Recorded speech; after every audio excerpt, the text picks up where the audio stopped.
Introducing Everest, the world's first customizable and premium mechanical keyboard experience. When designing Everest, we wanted to bring an uncompromised, highly personalized product to the market. We offer you maximum freedom of choice. Let us show you how. Comprised of CNC milled double aluminum faceplates, you'll immediately see and feel the exceptional build quality. Feature-packed, Everest includes a modular media dock and magnetic numpad with programmable color display keys, hot swappable mechanical switches, RGB illumination, and a magnetic palm rest. The media dock with display dial allows you to control your media, adjust and easily switch profiles, check your system info, and more. It will also feature indicator LEDs. No matter if you're a lefty or require the numpad to be on the other side of the keyboard for macro purposes, gamers rejoice. Everest can make it so.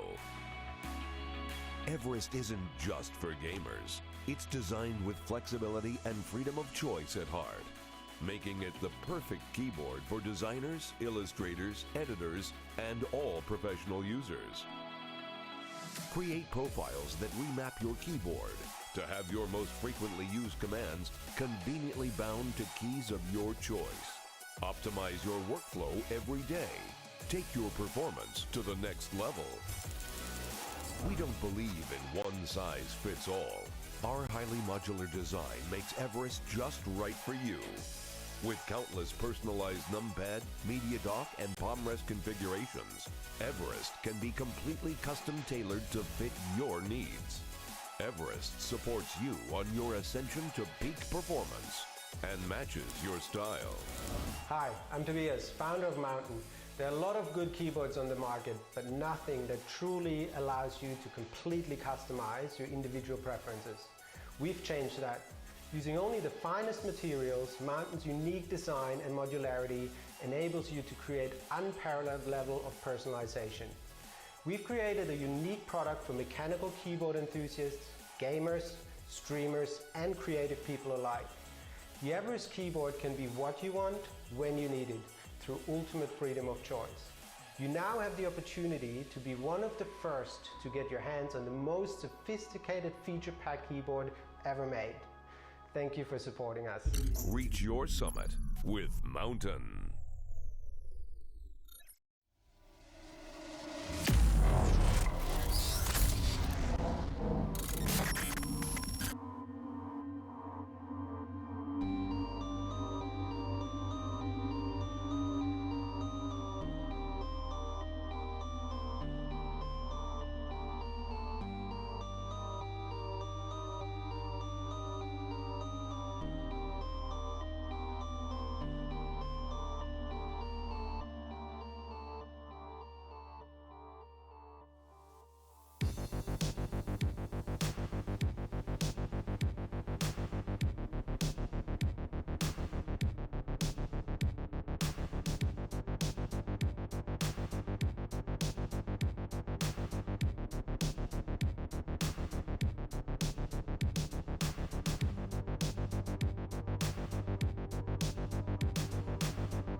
Welcome back to Vibrant League Major Division Playday 6. I'm Danik. Next to my side, we have the lovely Dispa as my beautiful co-caster today. Production is being run by Void, and observing today is going to be doing Vivi. But let's swap away from that. We're going to focus on the teams. Today we have two matches. First match is going to be Unlimited against Firefly. Second match of the day, which is going to start directly after this one, is going to be Mu and the Rats against Sissy State Punks. Two incredible matches. I hope we're gonna see in both matches overtime. Four incredible teams. Everybody knows these four teams, especially CC State Punks. Moon the Rest is ex heroic team. Unlimited is stage 2 of major, so they could qualify possibly for the major in Atlanta. But I would say my lovely co-caster gives you a quickly brief through for the first two teams we're gonna see now. Of course. Yeah, as you said, Unlimited versus Feuerfrei is going to be our first match of the day. And we could have picked two better teams to start it off with. Unlimited being the not reigning champion, or technically they're still the reigning Challenger League champions. There hasn't been a Challenger League since, so they're going to be forever our reigning Challenger League champions. And on the other hand, we have Feuerfrei, which used to be, I think, Turkish Cowboys, and before it was Istanbul Wildcats. So it's a wild mix with a long history and a lot of promise being shown. But recently, both teams have kind of been stalling. They showed a lot of promise last year, and this year it's been a bit calmer for the two. So we have a great matchup for the start. Two teams in a similar position. Even if they have different levels of achievement, I think we're set up for a very good match, especially as we're going to super, super interesting map. If we jump over to the map bands right now, a map we've never seen before from Unlimited. They are going to Clubhouse for the third time? I'm not sure. I think fourth time, right? Believe so. Believe so. We've mainly only seen Clubhouse from that team, yeah. Yeah, I guess they are the Clubhouse Demons. They've won two out of these three matches. On the other one, they looked pretty good at the start. I think that was against Calories, where they looked very good at the start and then kind of slowly gave it away. On the other hand, Feuerfrei also having played Clubhouse before, so we're not going to a map that, in my opinion, is very prone to either side here. Both teams can play Clubhouse, and in general, who can't play Clubhouse? So I don't think we're gonna see a very decisive match. I think we might see a close match, depending on what kind of Unlimited shows up today. Whether it's the sleepy Unlimited they've been showing a couple of times, or the heated, incredible, unstoppable Unlimited we saw last year. We could just say, as Fabian would like to say, maybe they're just saving strats, maybe they're saving something for a bigger outcome at the end, or maybe, as you said, they're just sleepy. At the end of the day, they have to show themselves, they have to prove them, but they can be both sides. You can argue around both, but as you already said, everybody knows Clubhouse. Clubhouse is a small map, has been in rotation pool for the longest times, been it has been reworked, but it hasn't been reworked as much since the last one. Yes, Cash has been reworked just a tiny little bit. That makes bar stage viable. I'm also hoping, I'll also love to hear thoughts on that. I'm hoping to see bar stage more played than CCTV. What are your opinions on that one? Bar stage side, it kind of depends who you're playing up against. I don't think there's much value in bringing it out on the side of Feuerfrei. On the other hand, if you are done limited and you've been in this roster for almost a year, so you definitely have some bar strats cooking up, and you can hope that Feuerfrei hasn't spent much time playing against us like these. And setups like these, you can definitely play it. We're kind of over this first phase of bar stage when it became like really popular, like around the Berlin Major, where actually Rogue won their major on bar stage as their favorite side.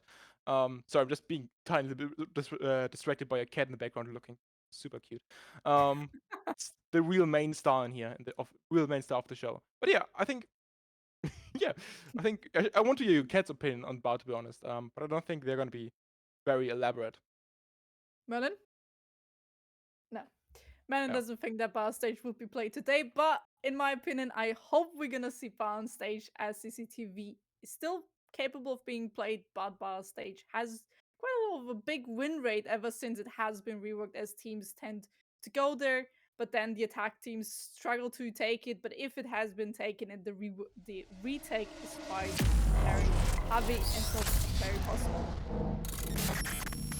You see, I'm always doing this to my teammates, and also we go into the matchups. You can see Clubhouse, here we are, and we haven't seen anything from the teams yet. So Dispa, I'm gonna be super mean, gonna ask you, is it gonna be for you Unlimited or Firefly? Unlimited.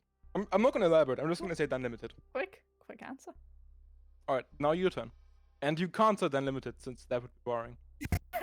So, is it like first one serves one?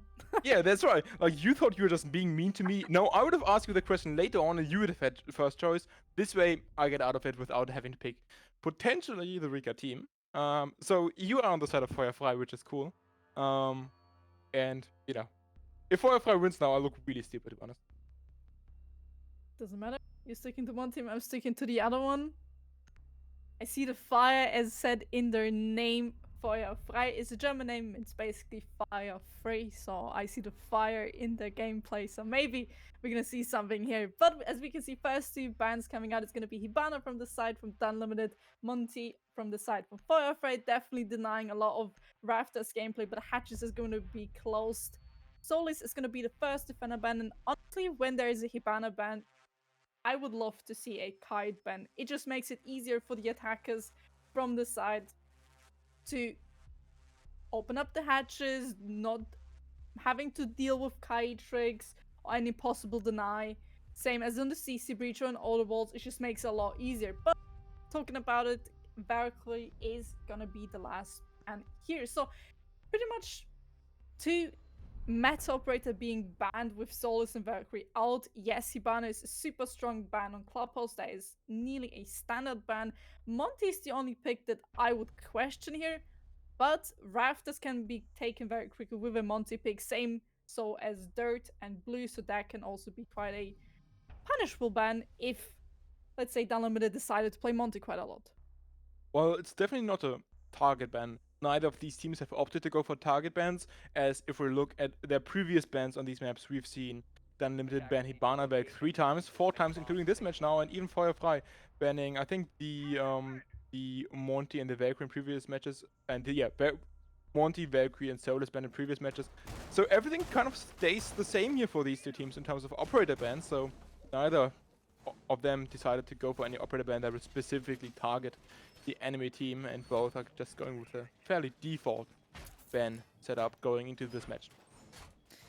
The one thing that is not default, as we see on the attack, and hopefully it's not going to get repicked, is a small little Grim. The bees are now in play, meaning if a player stands in the bees, he's going to get the life detected, and everybody knows where he is for showtime 9. If he moves out of the bees, he's going to get pinged for the next few seconds, giving the attackers a lot of an advantage. But as we can see on the defender side, we have a beautiful mirror coming through. And as I can see, the 2 mirrors is being placed towards blue and one's being placed on top main. 2 default spots for the mirror sides there. Castle is a pick that usually has been picked on a SSG roam. And as we can see, that is definitely the case here. So Feuerfrei is going to have to deal with a top to bottom roam clear.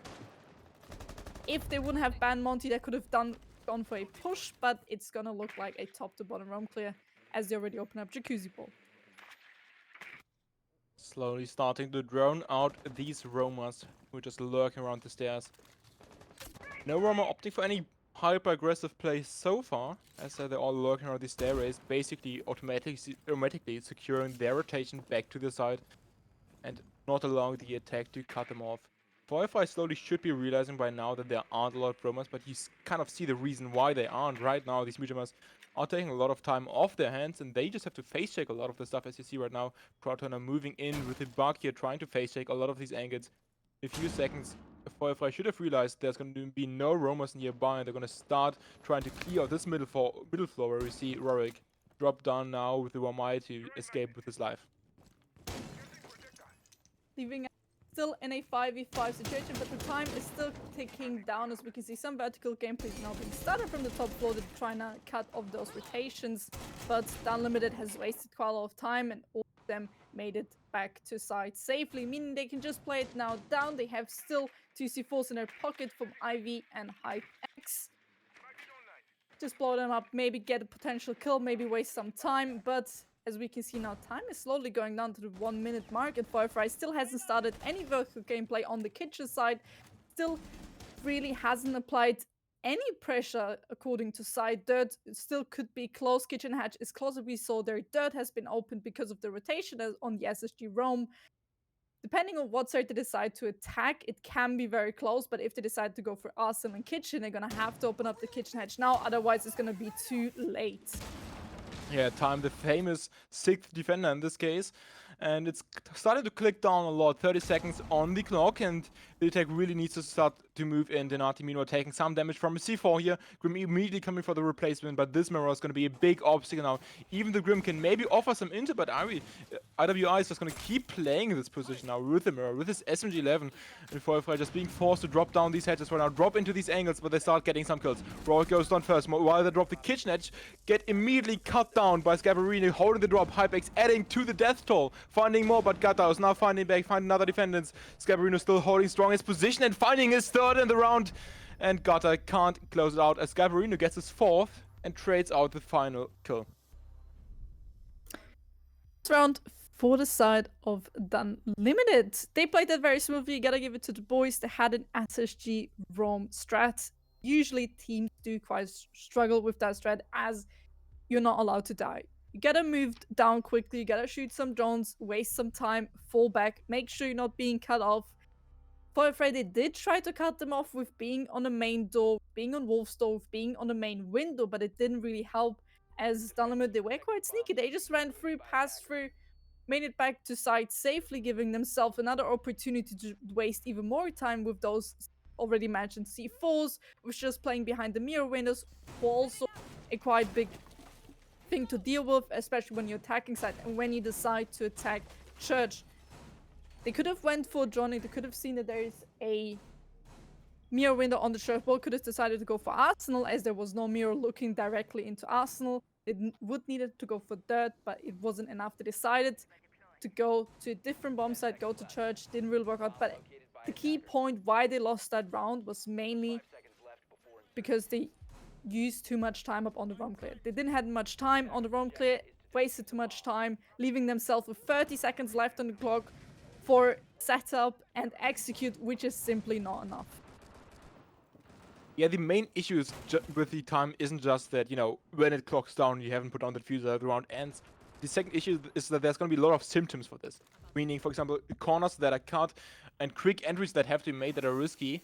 Scabarino just looking very hot right now. Benetric also coming out. Really not the start for Feuerfrei they were looking for so far. That's both your Doki gone and one of the thermal charges gone on this gym attack. As you already said, it's just gonna be a little bit of hot here, as the second thermite charge is also being bandit tricked now, so that means no more thermite charges for the side.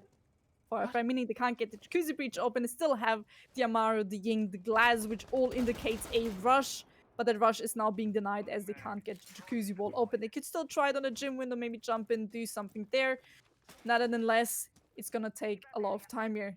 Losing those two thermite is already pretty crucial for them. They now have to go pretty much for the first few opening kills, but Bitsua has a say in that, getting Gutter off, making and putting his team in a 5v3 as Kiparino early on the round got a spawn peek on the Doka AB, making everything even harder because they have no more EMPs. Rickrocks takes off Cortoner, making it a 5-2, leaving us in a man advantage with Unlimited and 1 minute 25 seconds left. There comes the jump out, finding the first, finding the second, and that's Scaparino getting the final two kills. He's a one-man army right now, but it's not that much work when both your thermal charges are kind of... don't want to be mean in the second round already, but let's say not used optimally. Not only did they seemingly not make any adjustments to avoid the band trick in the second time, but they even placed the thermal charge perfectly in the middle of the wall, meaning that it doesn't matter which side is tricked by the bandit, either side the thermal charge is gonna go down, and that's exactly what happened. So, first rounds, what can we say? Unlimited looking pretty good. Especially Scabarino looking super hot, looking super dangerous, while Feuerfrei is kind of struggling with the basics of club right now, which when it comes to, you know, the mini games around the breach, when it comes to time management and roam clear and cutting off rotation, all these, you know, normal mini games of Clubhouse, what we would call basics, kind of seem to be an issue. So if they manage to figure that out and kind of, you know, let's say, manage to work off their checklist a bit better, it could be easier, but the issue right now is that, you know, normally if stuff like that happens with a thermite, you're gonna say, hey, take it slower. We have enough time. But then we've seen the first round and we know they don't have the time. They are struggling with time. So they are fighting a war on two fronts right now. As you already said, you said it very beautifully. The Defilement was the biggest issue there in that round from the side. Firefly not getting the breach open, but having a rush lineup with a Docker, with a Ying, with a Glass, Thermite, and last operator just didn't really look good for them at their end when they first used to be coming out. Skipper getting out the Thatcher, but Heartbreacher is still on. They still have the nades, could still get open the breach, but taking out the Thatcher is already quite crucial, as you already said. Forever is struggling to get the basics done of Clubhouse, and as everybody knows, Clubhouse is a checklist map. You need step 1, B, 2, 3 in order to achieve something. You need for a CC and garage attack, whatever. If you just attack CC, you need the CC breach open, and for that you would need to do steps. But because they're struggling with those basic steps, this kill on the Fetcher could already mean the round ending if they don't work around it. Yeah, they're fighting an upper battle already. Every round has been starting tragically for them. And Scaparino now on 8 frags after the first 3 rounds. He's really carrying a lot of the weight on the side of Unlimited. Feuerfrei now at least getting the construction breach open. They've also managed to open the jacuzzi breach. It's a different side, but at least it's a good start. In terms of the secondary breaches, the main breach around CCTV is going to be the main point of contention on the side of Feuerfrei to get that one opened up as they're starting to try to enter the side. Not sure if they've intel that Azami, but that nade goes out, flies very well, but doesn't do any damage.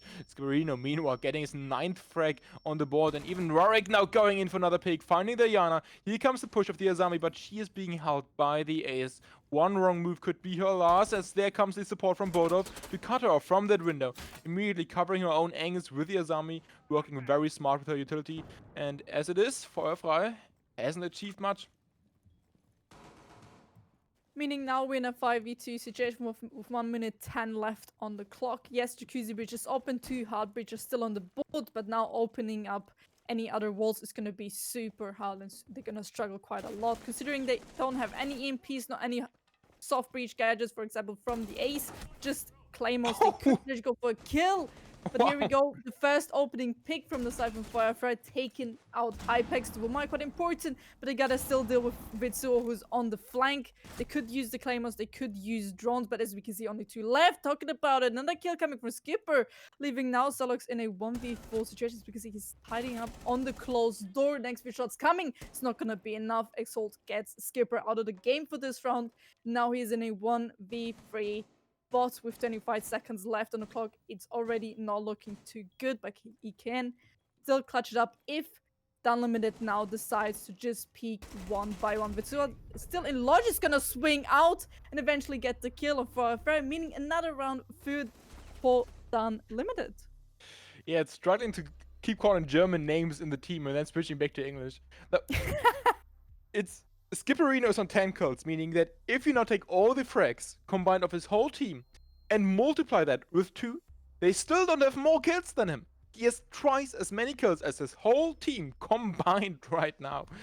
Feuerfrei are fighting a demon so far on Clubhouse, and normally Clubhouse in the usual map where you would, expect a player to pop off. It's not, one of the confusing, chaotic maps. As said, it's a checklist map. So if a player like this is popping off and really fragging out, it's kind of because you're letting him, and you're not covering yourself for these refrags probably, which clearly seems to be an issue. I don't see any refrags really coming out ever from Feuerfrei right now. Any kills they do get are from, wild flicks, crazy peaks, or the Unlimited over peaking. So the biggest enemy for the Unlimited has been themselves, not Feuerfrei, meaning that Feuerfrei needs to start taking some conclusions from these first 3 rounds. Possibly a technical timeout should be in place already, but they have so far not opted to do so, as we go into the 4th round without any single round on the board for Feuerfrei. But now we've seen all 3 rotations from the side from the Unlimited. They won all 3. They're now in a very good position because they've won all 3 sides. They've played basement, played gym and bedroom, and then CCTV winning 3 in a single row, meaning Feuerfrei is now in a very tough spot. Yes, still they could go for the default, could go for a 2-4-2 swap, meaning the attack would only win 2 rounds, giving the defense 4 rounds. But Feuerfrei, they now not yet the defense from the side of the Unlimited. They know they're doing an SSG strat. They could go for a quick push. They could go for a rush. but they could also go again for a beautiful roam clear, but this time they have to be quicker as time was a really big issue last time. Talking about it, Gutter finding the first opening on Ivy, now meaning they have one rotation secured and one of the enemies. They can't rotate back to side from the side of... Ooh, first rush is coming out from Lounge. There's a few more coming out. Gutter making a little bit of work here, and as we can see it already going in, Cartooner finding Hypex, putting themselves in a 3-5, and this is looking super good for the side of Firefly. Yeah, Dynamite is playing very, very aggressive right now, and Firefly still able to punish that. As I said, you know, they're not a bad team. These first 2 rounds don't mean that they're a bad team by any means. They are a very strong team. They really need to hit their stride, and they might be doing so now. 2 versus 5 on the side of Unlimited. If there's any round Firefly should win, it is this one. Skipperino also being taken down. That's your demon being gone, and only Rorik alone on the TCSG, taking an engagement right now with Nuke and finding Gutter. That's the first kill on the board for Unlimited, as Firefly now need to take the time, open up these hatches, and don't give him any more 1v1s. You don't want him to enable 1v5 clutch here, and instead play close, play for refrag, and to work off the checklist as another kill is handed to him on the main stairs where he finds Cortana, and now it's a 1v3. Leaving us, as you already said, in 1v3. Roxas tries to swing. He finds the first, but can he find this last 2 guys with 1 minute 10 on the left, nearly hitting the wallbang there with the beautiful shotgun from Kite. He still has a C4 in pocket. He could go for the... There's a red ping coming out. The C4 is being thrown, but it's not going to hit him. Can he find the next 2 heads here in the game, or is this round going to go on the to Firefly? And talking about the Firefly finding the first round here on the rotation against Unlimited, putting them in a 3-1 spot now, meaning they could go for the default, but also a neutral swap, because that round was very well played. They knew what Unlimited were doing the first round. They're doing an SSG ROM. They knew exactly where every single player was placed, and they attacked it, cut off the rotation, took out the important players first, made sure to then drawn out the top players, get them out one by one, and then just kept on swinging, pushing together, making sure they have the refrag potential in case somebody loses a gunfight. Then getting the wallbang through the barricade on CCTV, on Vitsua, on Ziazami, just made it a lot easier. At the end of the round, they just flushed side, made it easy, made it then into 1v3 spot, giving the Kite no chance to actually clutch it, as we saw the plant went down and they had a beautiful crossfire. Wasn't really shown in the death cam, but it was there. I do appreciate Firefly keeping it close here. Even if it's a 1v5, they give Rorik 3 kills just to keep it interesting for us and the viewers. That's really some good sportsmanship from their side, and you know, I appreciate it from their side. But now you kind of want to stop doing that. You've gotten one round where Rorik almost clutched a 1v5, and it's an important round, as you said. They are still able to pull off a neutral split at this point. 2 more rounds on the board, and it's a 3-3 split, and I'm gonna be honest, they maybe don't deserve that right now. But if they do pull this off right now and they get a 3-3 split, then all fair to their side. But maybe Unlimited is also making some adjustments. They know they gave away a couple of picks there. They know they could have played that more passive, and maybe they reduce it this round as they return to the exact same side. They decide we're going to do the same play again. We're going to go to the same side. We're just going to adjust our place a little bit. And this small little glitch is giving us a nice insight right now into this angle, by the way, in dirt.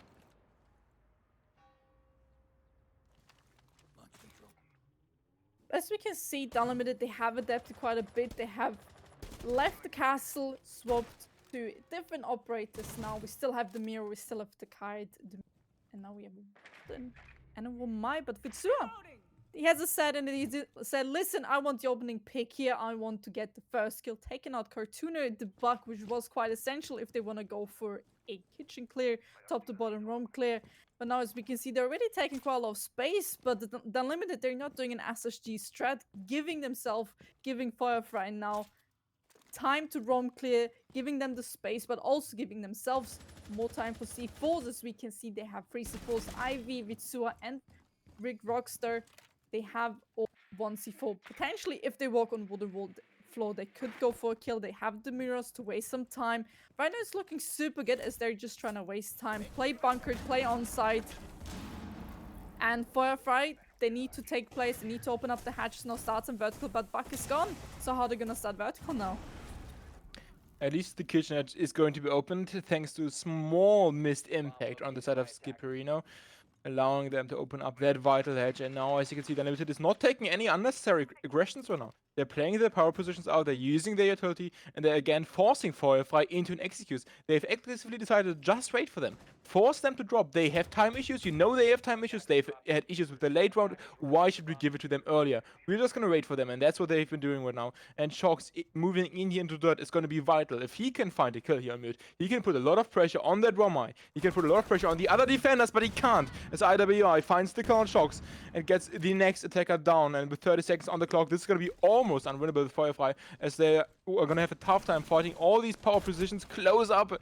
And there goes the Zofia down as well. But Donati has managed to move into back armory with his Osa shield, but his teammate is on the kitchen edge, struggling to support him. So he goes down, and Bodorf now left all alone with 17 seconds on the clock. The Thermite, the hard support, is going to have to try to clutch this. But the chances are almost cosmically small, and even team kills coming out from the side of the Unlimited as Vitusha closes it out. And that's kind of what we were expecting here. The Unlimited makes some small adjustments. They look back at what worked for them, and they close out the round cleanly. Another for the Unlimited, meaning now only Feuerfrei they can take another win, making it a 4-2 default swap, for example. But Unlimited keeps playing this smoothly. I could see them go here 5-1. And I'm gonna ask you right here, but I'm gonna be a bit mean here. What do you think? Seeing now these first few rounds, seeing that Feuerfrei they are struggling quite a bit with Clubhouse, but seeing that one round they've won it pretty smoothly, pretty accurate. Now the limit is going to CCTV. Which team do you think is going to win this run? Is it going to be a 4-2 or is it going to be a 5-1? I think it's going to be a 5-1. And the main deciding factor here is going to be that CCTV breach.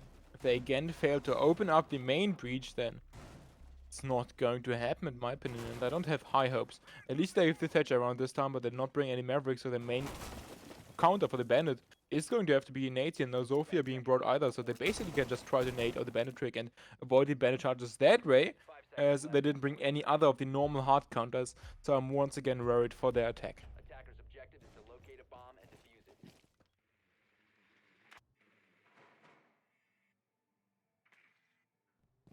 See, they're going with the same lineup as before. They brought the Frost.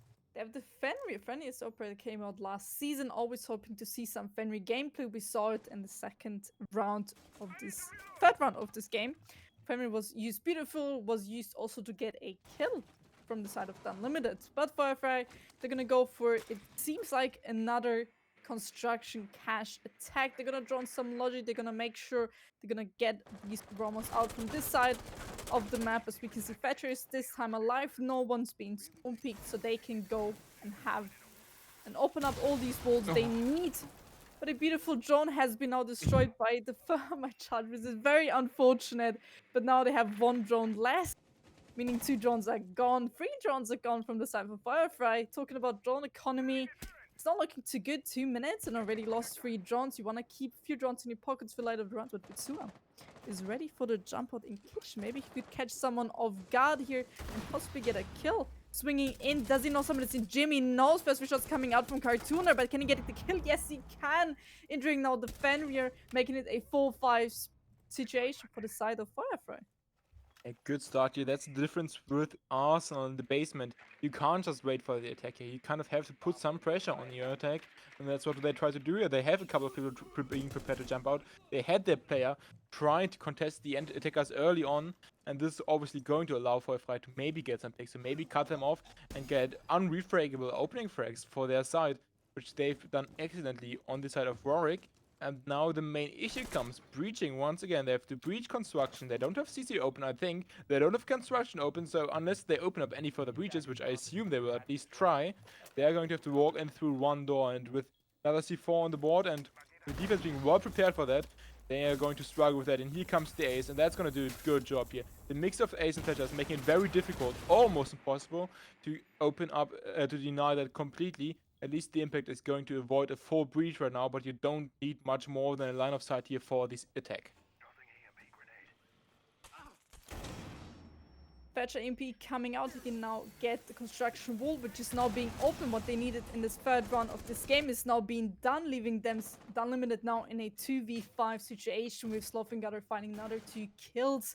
It's now everything on Hype X and Vitsua to clutch this round, but now taking out 1, taking out 2 with a beautiful team kill. Gutter finding then a nade of Vitsua, everything on Hype X. Can he find the last 3 kills here? Plant is going down, first 3 shots coming out. Can he find another 2 kills? No, he can't, because Gutter is there already holding his teammate, making sure he's safe to plant. That is another round for Firefly, meaning we're going in a 4-2 default swap, seeing now Firefly on the defense and Unlimited on the attack. Yeah, that was excellently played by Firefly, to be honest.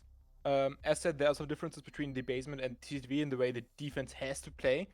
And these kind of weaknesses that come with the side, as you kind of being forced to extend either vertically or horizontally, were excellently capitalized on by the side of the attack in the situation, finding some good opening picks.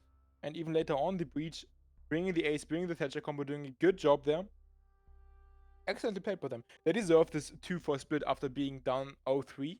But now, as we're swapping sides, they're going to need to show the same.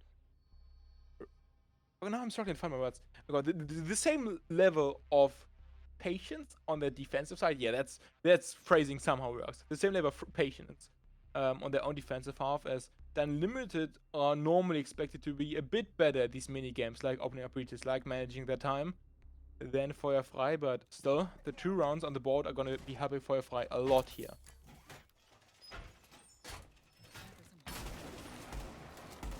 As we can see, they brought the mirror as well. They brought nearly exactly the same lineup, which Unlimited brought their 3rd time defending bottom floor after they lost to the SSG roam, where Firefly took out every single player above and then just flushed side. We have the mirror, we have the kites. And again, kites playing the shotgun. So it's really interesting to see this. Both teams are nearly playing the exact same lineup here. Beautiful spawn pick. Gutter running Vitsua here. Very smooth. You gotta give it to him. They done it to them. They said, listen, we're just gonna do the same to you. And it worked. Yeah. Opening pick, Firefly. And good job with that. That's ace being gone. And one of your hard breach, one attacker bringing the hard breach is gone. You still have 2 hard breach gadgets, as IWI actually needs to look out that he's not going down with 2 more of them, as he loses about half of his HP defense. Now that's what we talked about. They're also going for a heavy turtle here. They're also going to try to turtle this one out. The banner band doing a lot of work here for basically being able to turtle here, as the kitchen edge is going to be more difficult to open up now. You have 4 impacts on the side of the defense and 4 hard breach gadgets. With Matchday, it's not looking good, especially if you want to open up any other hedges right now, making it very difficult to open up the kitchen edge here at all. Impacts are also already close by the board off, so we're possibly looking at a situation where they're not going to be able to open up the kitchen edge at all, and that already at a man disadvantage means that Unlimited are going to struggle. They have the couple of time to cover the drops, but they're in a very similar spot as Firefly was in these past couple of basement attacks now.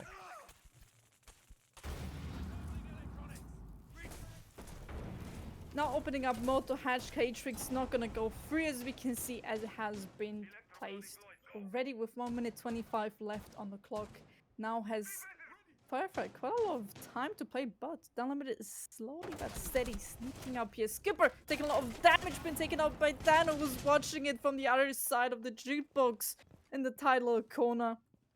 Just gonna make it worse for his team. Another pick for the side for Firefly, leaving Unlimited in a 3v5 spot with IWI, Hypex, and Rockstar alive. They still have the Fetch, they still have the Capital, the Bug. They can still do some damage here, but they have to coordinate well, as the mirror window can be quite a pain to deal with. C4 coming out. Is he gonna find one? No, he won't. First few draws coming into Moti. He's gonna swing. Can he find the first? He can find both. Got him with the other kill on Hype X. Another round for the side for Firefly. That means we're closing up, nearly being tight. And basement's really looking like defender territory at this point. And now looking back at the run round that Unlimited lost on the basement, they kind of didn't need to lose, as they suddenly decided to play much more aggressive than they usually did on their basement defenses. It could now come back to bite them, because if we scale this up, Firefly is looking like they're going to get another one of these rounds, for sure. So they already have 2 basement rounds in the book. At least look at, the way these past couple of basement rounds have been developing. So we're now looking at Jim and CCTV being the sides where they just have to get 2 out of 4 rounds on these sides. And that already means they have it squared up and they can take it to overtime. Yeah, they can take it to overtime. So not a bad position for Feuerfrei to be in following that early 0-3 score that we had. The next side of choice is CCTV. If they can win this side, it means they are almost guaranteed to get at least 5 rounds on their defensive half. So this is going to be a vital round, especially testing how Unlimited is going to be trying to deal with these normal issues that Feuerfrei also had to deal with in terms of bayonet trick, in terms of the breaches. You see one main difference already coming out. Thatcher's being scrapped, and instead we see a Maverick, and on the defensive half we don't even see a Bennett. We see a Kate instead. So clearly different philosophies at work on both sides when it comes to opening the breaches here.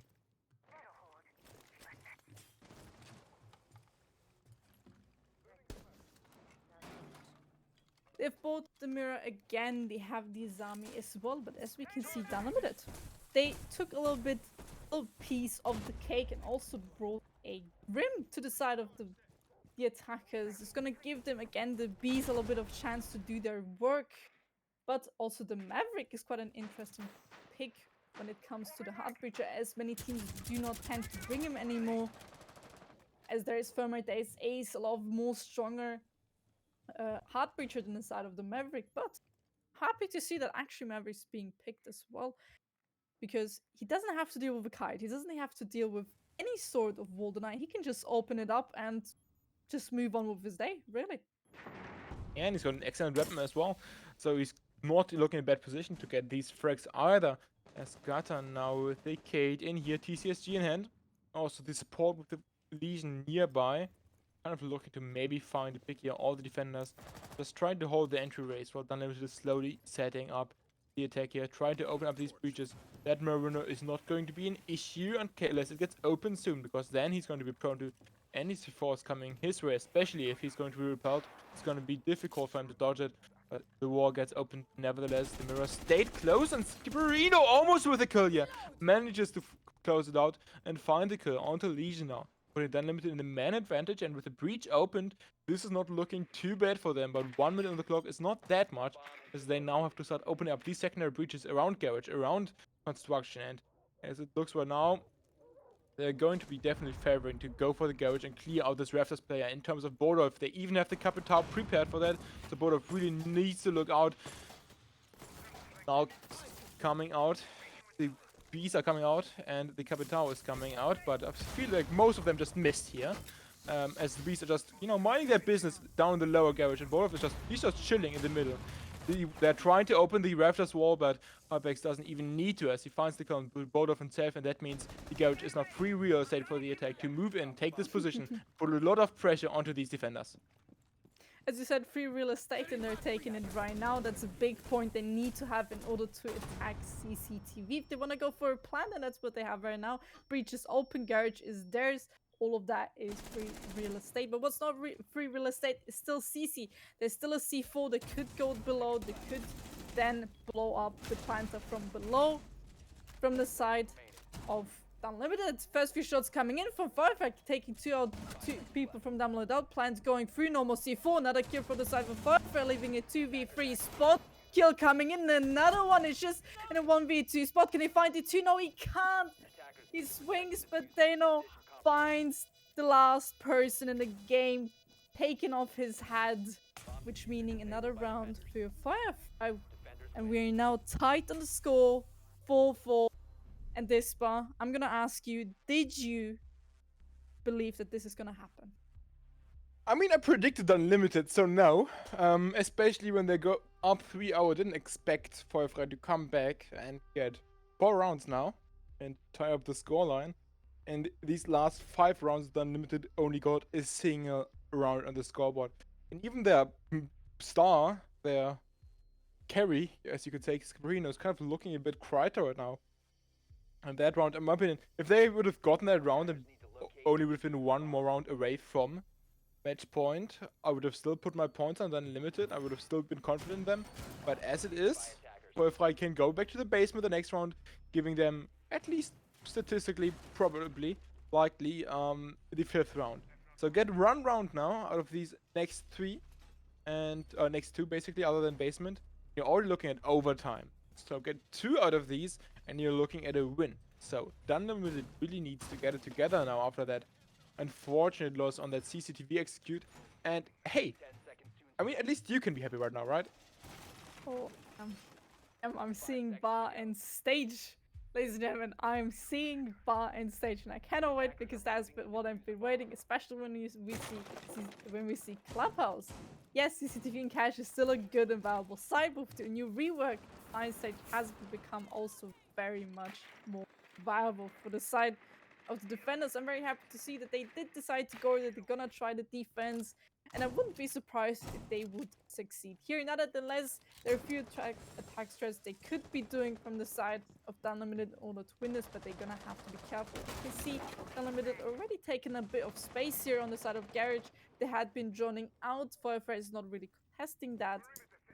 They gotta be careful here because even though Firefly was in a man disadvantage last round, they brought it back from a 5-3 situation to a 3-3, and then just the kills were dropping and dropping for the sides of Firefly. But Gutter is here ready to make some damage, to be a little bit of annoying here on the side of CCTV and Cash, same as Rodolfo. Both are trying to make sure that Unlimited doesn't get the space too easy. Skipper though has a say in this, finding out Gutter, making it a 5-3 situation, but Rodolfo has now they could take Hash in an order to open up the con wall. But what is that? Skipper just got injured. IWI finding Denato out of the game. Now it is a 5v5, and it seems like that 5v3 as Skipper is gonna get picked up now. 5v3 on this bar execute. You kind of see the main utility still in play here, which is the Echo. Camps have just been hacked, as you saw. So now the attack is also well aware of the positions of the Echo Cam, making it even more difficult to play these out. They need to start taking out these default cam, as you can see both off to the right there. Take out that default cam on top of him, and now Unlimited in a good position to square this up, or not, actually not square this up. Get the advantage back on their side. 1 minute on the clock, they still have a lot of utility, they still have everything to play with, they know where the Echo is. All these signs are pointing towards Unlimited taking this round. But last round was also looking very good for them, and Firefly came out gunning. Came out firing out of all guns, and I wouldn't underestimate them just yet. As it is though, Shox loses life as well, and IWI is looking very hot.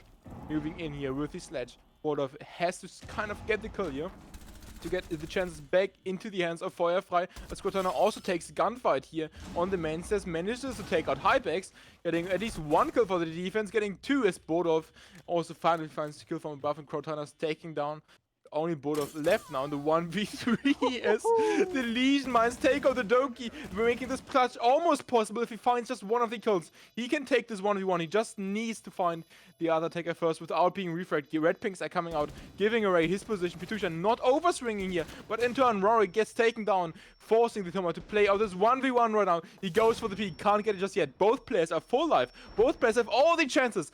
Bordov now taking some damage from the hands. Flashes are hitting nothing with 20 seconds on the clock. Legion needs to start moving in. He goes close to the door. Pitusha knows about his position now thanks to the bullet and manages to clutch it out. And that would have been a tragedy if they would have lost that round. What a round. Seeing now Unlimited and Firefly in a 1v1 situation, fighting for to go on 5 points. As we can see, the first few technical issues, meaning we just quickly gonna go to our beautiful faces, and I think that this is a perfect time to talk about that round. We haven't seen bar stage so far. Now seeing bar stage, first round being played, and it ended up in a 1v1 after me praising the side so much and saying it is a bit defender-sided, and as soon as the attackers have everything they need, it's going to be super tough to retake it. They did manage quite a little bit of a retake, but at the end, they 1v1. It was not what I was expecting, especially when we saw a 5v3 down. Yeah, we've seen a lot of almost clutches here today. But in my opinion, you kind of still saw the main issues being around bar gaming, which are that you have to hold a lot of control. You basically have to control over lower main stairs, otherwise you're going to get lurked. You have to keep control over kitchen and kitchen hallway, otherwise you're going to get flanked. You have to control strip, you have to control strip hallway, otherwise you're going to get flanked. You have to control the top floor, otherwise you can't deny the plant. You have in order to hold top floor, you also need to hold CCTV and cache kind of. You need to extend the construction, and where does it end? Where do you stop taking map control? And what this effectively means is you're suddenly unable to refrag your deaths because you don't have the man count to basically, get your numbers up in 2v1s, 3v1s. In any position right now, as the attack always has the choice to go for that area, to go for this area, just overpower them with the man count in that specific area. And that's kind of what we saw happen here in Tales of Unlimited. Yes, Feuerfrei made it close with Deletion really coming and gunning and almost clutching out the round, but at the end of the day, I feel like the bar issues still overrate them here. That's the thing that I'm seeing here. Like, you bar strong side, but you kind of need a surprise factor. You need to bring a team to bar that doesn't know how to take it, or didn't have a lot of experience on taking it. And if you're in general looking for a team with little experience, Unlimited is not the one. Unlimited is not the one that you're gonna surprise with anything on Clubhouse, especially not Club. So I'm not sure if they are the best team to benchmark bar on right now. I totally agree with you, and I could just add one more thing to that. That Firefly, they had a rough start. They're now again in a rough position, as the Unlimited is now on 5 points, meaning they could go potentially to a match point if they win this next round. They could definitely bring this back and make this a 5-5. But seeing this now, also we head back to the match as the teams are ready again, and we can go into the happenings, into the cooking, as we like to say it. The cooking. I mean, The cooking. unfortunately, kitchen is not a side. If kitchen was a side, True. yeah, I have to say they're A lot cooking. of things gonna happen in kitchen as we're downstairs, meaning there's gonna be some troublemakers probably in kitchen trying to play some vertical aside from down limit, hopefully, but we're gonna have to see with time. Nonetheless, Firefly, you already sided with Down Limited. Obviously, they're a really good team. Firefly had a few rough games. They have not been performing too bad, but also not too good. Sometimes you expect more from them, but sometimes they just surprise one another. Seeing now bar on stage, do you believe this is gonna go overtime? Do you think one of these three teams is gonna make a close call here? I don't think overtime is all too unlikely right now. As I said, if we're following the pattern so far and the way these kind of basement rounds have been developing, these stars are looking very good for Firefly to take this round. And that's a 5-5 at that point. You need one of the two next rounds to take it to overtime. While obviously then it's going to have to get also have to get 2 rounds. So it's not it's going while Dunham is going to have to get 2 rounds in order to avoid overtime. Sorry. So I think overtime is definitely on the table here. Question is just, can Feuerfrei win CCTV again, or win any of the other tertiary or secondary sides other than basement following this? And next, are they going to, I want to say choke this round? Are they going to choke their basically supposedly guaranteed basement win? I mean, they've won basement last time, and talking about it, Gutter finding HypeX out of the game. Can he find another one? As somebody is there on Adam's win, but he's just gonna rotate as he has now the man advantage on the side of his team. Is not gonna try to lose that yet, but we can see Cartooner has taken quite a lot of damage. But what I also love about this game are the C4s. I'm always gonna praise C4 kills. I'm still hoping and waiting to see a spicy little C4 kill. We have Denta and Skulks on a C4. Now Motor Hatch is gonna be opened from the side from Down Limited. They have all the control they need. They have top floor with 1 minute 20 left. They can start vertical. They can start to apply pressure on side, as that is enough time. They don't have to worry as much, but soon enough they have to go for an execute if they don't want to get into the last 20 seconds. So we could call a 20 seconds meta, because the mirror window is still alive. They have to deal it early in the round, but as we can see from the side from them limited, they have an ace. They can deal with it, but they have to be careful, as Kaid could be K-tricking that mirror wall, could be electrifying it. I think we just have to see what happens in the round. As now Kitchen Hatch is also being opened. They could go here for both sides. It's looking pretty good right now. Both sides kind of waiting right now. The defense has good chances to get this as there comes the swing from Rorik, finding the first, immediately being refragged by Cortona, but Skipperino now close the door here, looking to find maybe a flag with another one, but instead Gata is going to find Vitusha. Refragged by IWI, but only Skipperino is left here. He's been the all-star for Unlimited, finding so many kills at the start of this game, but he's going to have the impossible happen here and clutch this 1v2. He's going to get his diffuser down. If I don't play this right, they might give him the 2-1-1s that he's really looking for. There comes the first. Can't really close out, but sees it now. Sees the mirror as well. Can't find the kill either. Now just waiting for Denati to make the first move here. C4 is still in the pocket and nades are still in the pocket of Skipperino. So both have their utility to play with. And here comes the swing from Denati, finding a clean kill to Skipperino and getting Feuerfrei to the 5-5. That means, ladies and gentlemen, the next round, whoever wins it is gonna be the first team on match points. To the ones who are watching, to the ones who are in the chat, to the ones who want to support their teams, write it into the chat. Hashtag Dunlimited, hashtag Feuerfrei. Which team are you fighting for is gonna reach this match point first? I'm still gonna stick with Feuerfrei, and I believe my beautiful co-cast, but this boy here is gonna stick with Dunlimited, if I'm correctly. Oh, what do I hear here? A little bit of doubts? It kind of depends on Skipperino. Like, you kind of saw the best chance to win that round was just Skipperino popping off, and the way they've been winning half the rounds has been him popping off. The issue is just he needs to be utilized in the right way where he can pop off right now, and he can't, be conflicted in all these small utility games and put in positions where he has no ability to make for any hero plays. And Jim is kind of the side where you can't really make any hero plays, as every angle, literally every angle is contested by a power position. Every angle is also kind of refraggable unless the defense is really overpicking here. So this is not the round where I see Skipperino really popping off unless he's absolutely going insane and just outfragging them on every level. So I see a good case where Feuerfrei is going to get this round at least. My main question is going to be the next one after that, because I think the Unlimited can definitely get the next round, but at least on this round, Feuerfrei's cards are looking very good. Locate a bomb and defuse it.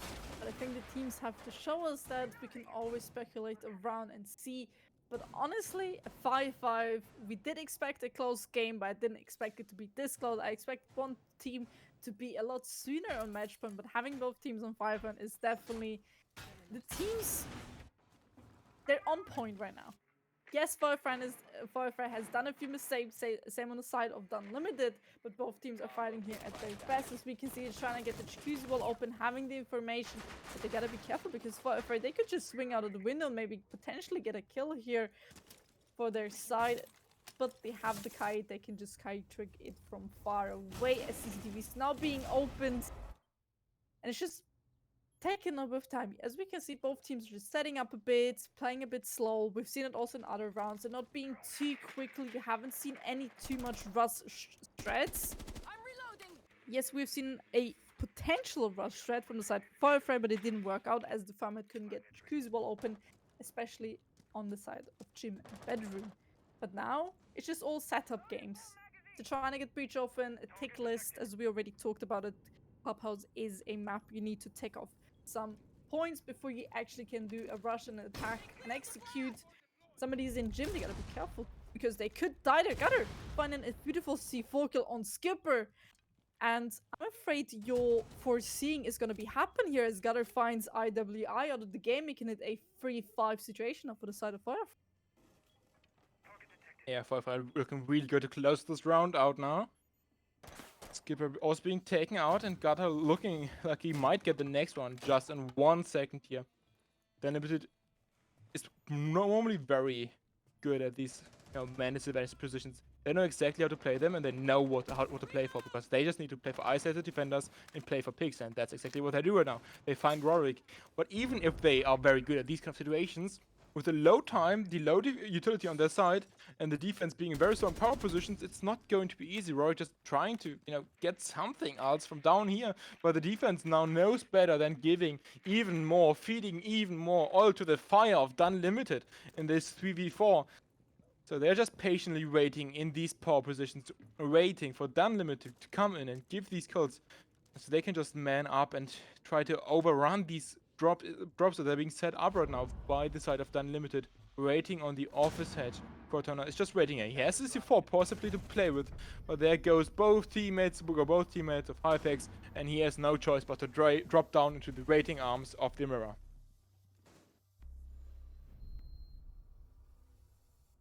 See, I'm afraid. Maybe have a transcript, okay? You just foreseen this entire round.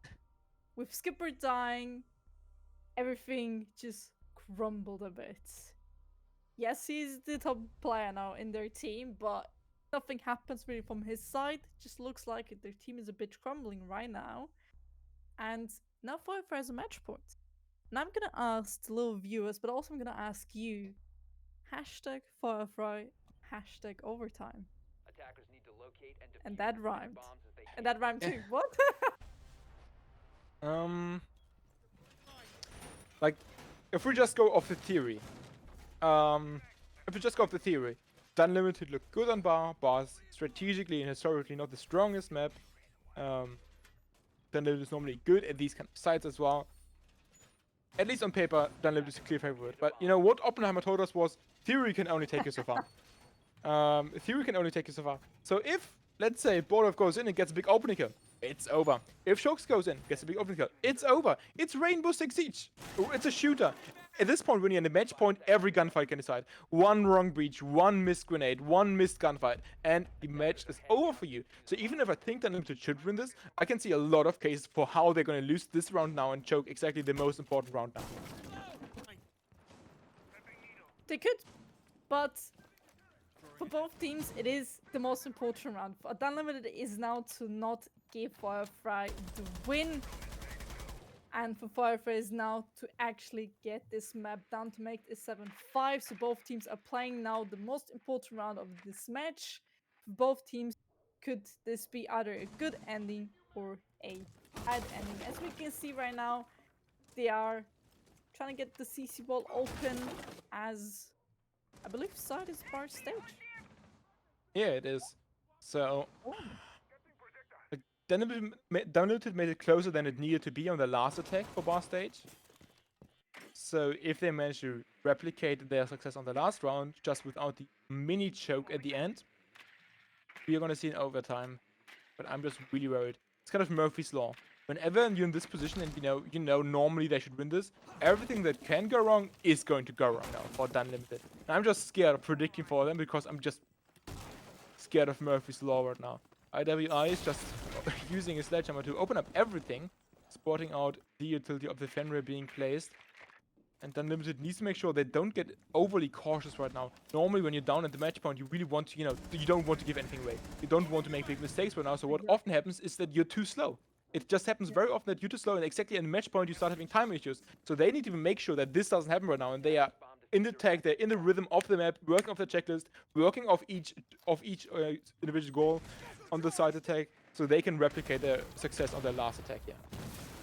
But it is by stage Firefly. They did lose this in a 1v1. It was super tight, so going back to the side is really decide if this was a good choice or if they should have went CCTV and cash.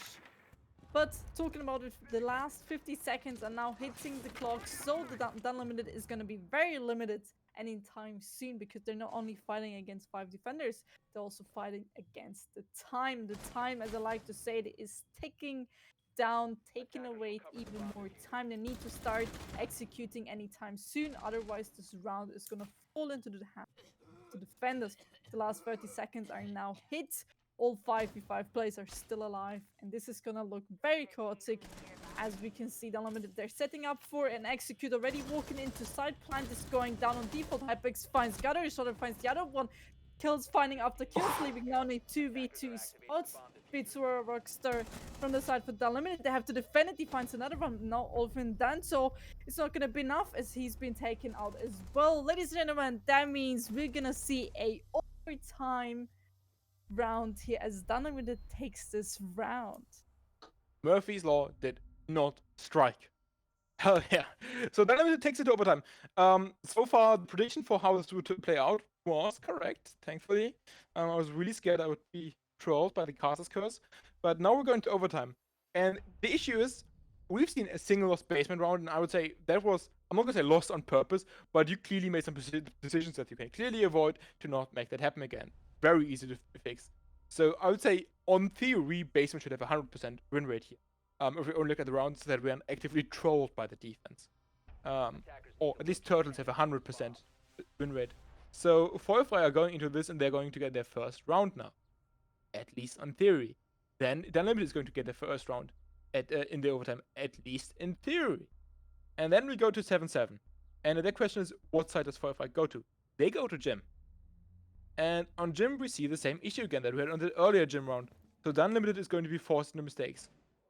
Thankfully, a lot can happen before that, and if Unlimited just wins this basement round now, maybe thanks to some great frags, thanks to Bruno really popping off, as he almost did the last time, they can avoid that situation. They can avoid that fate, and it would be a real shame to lose this map now that we are 3-0 up.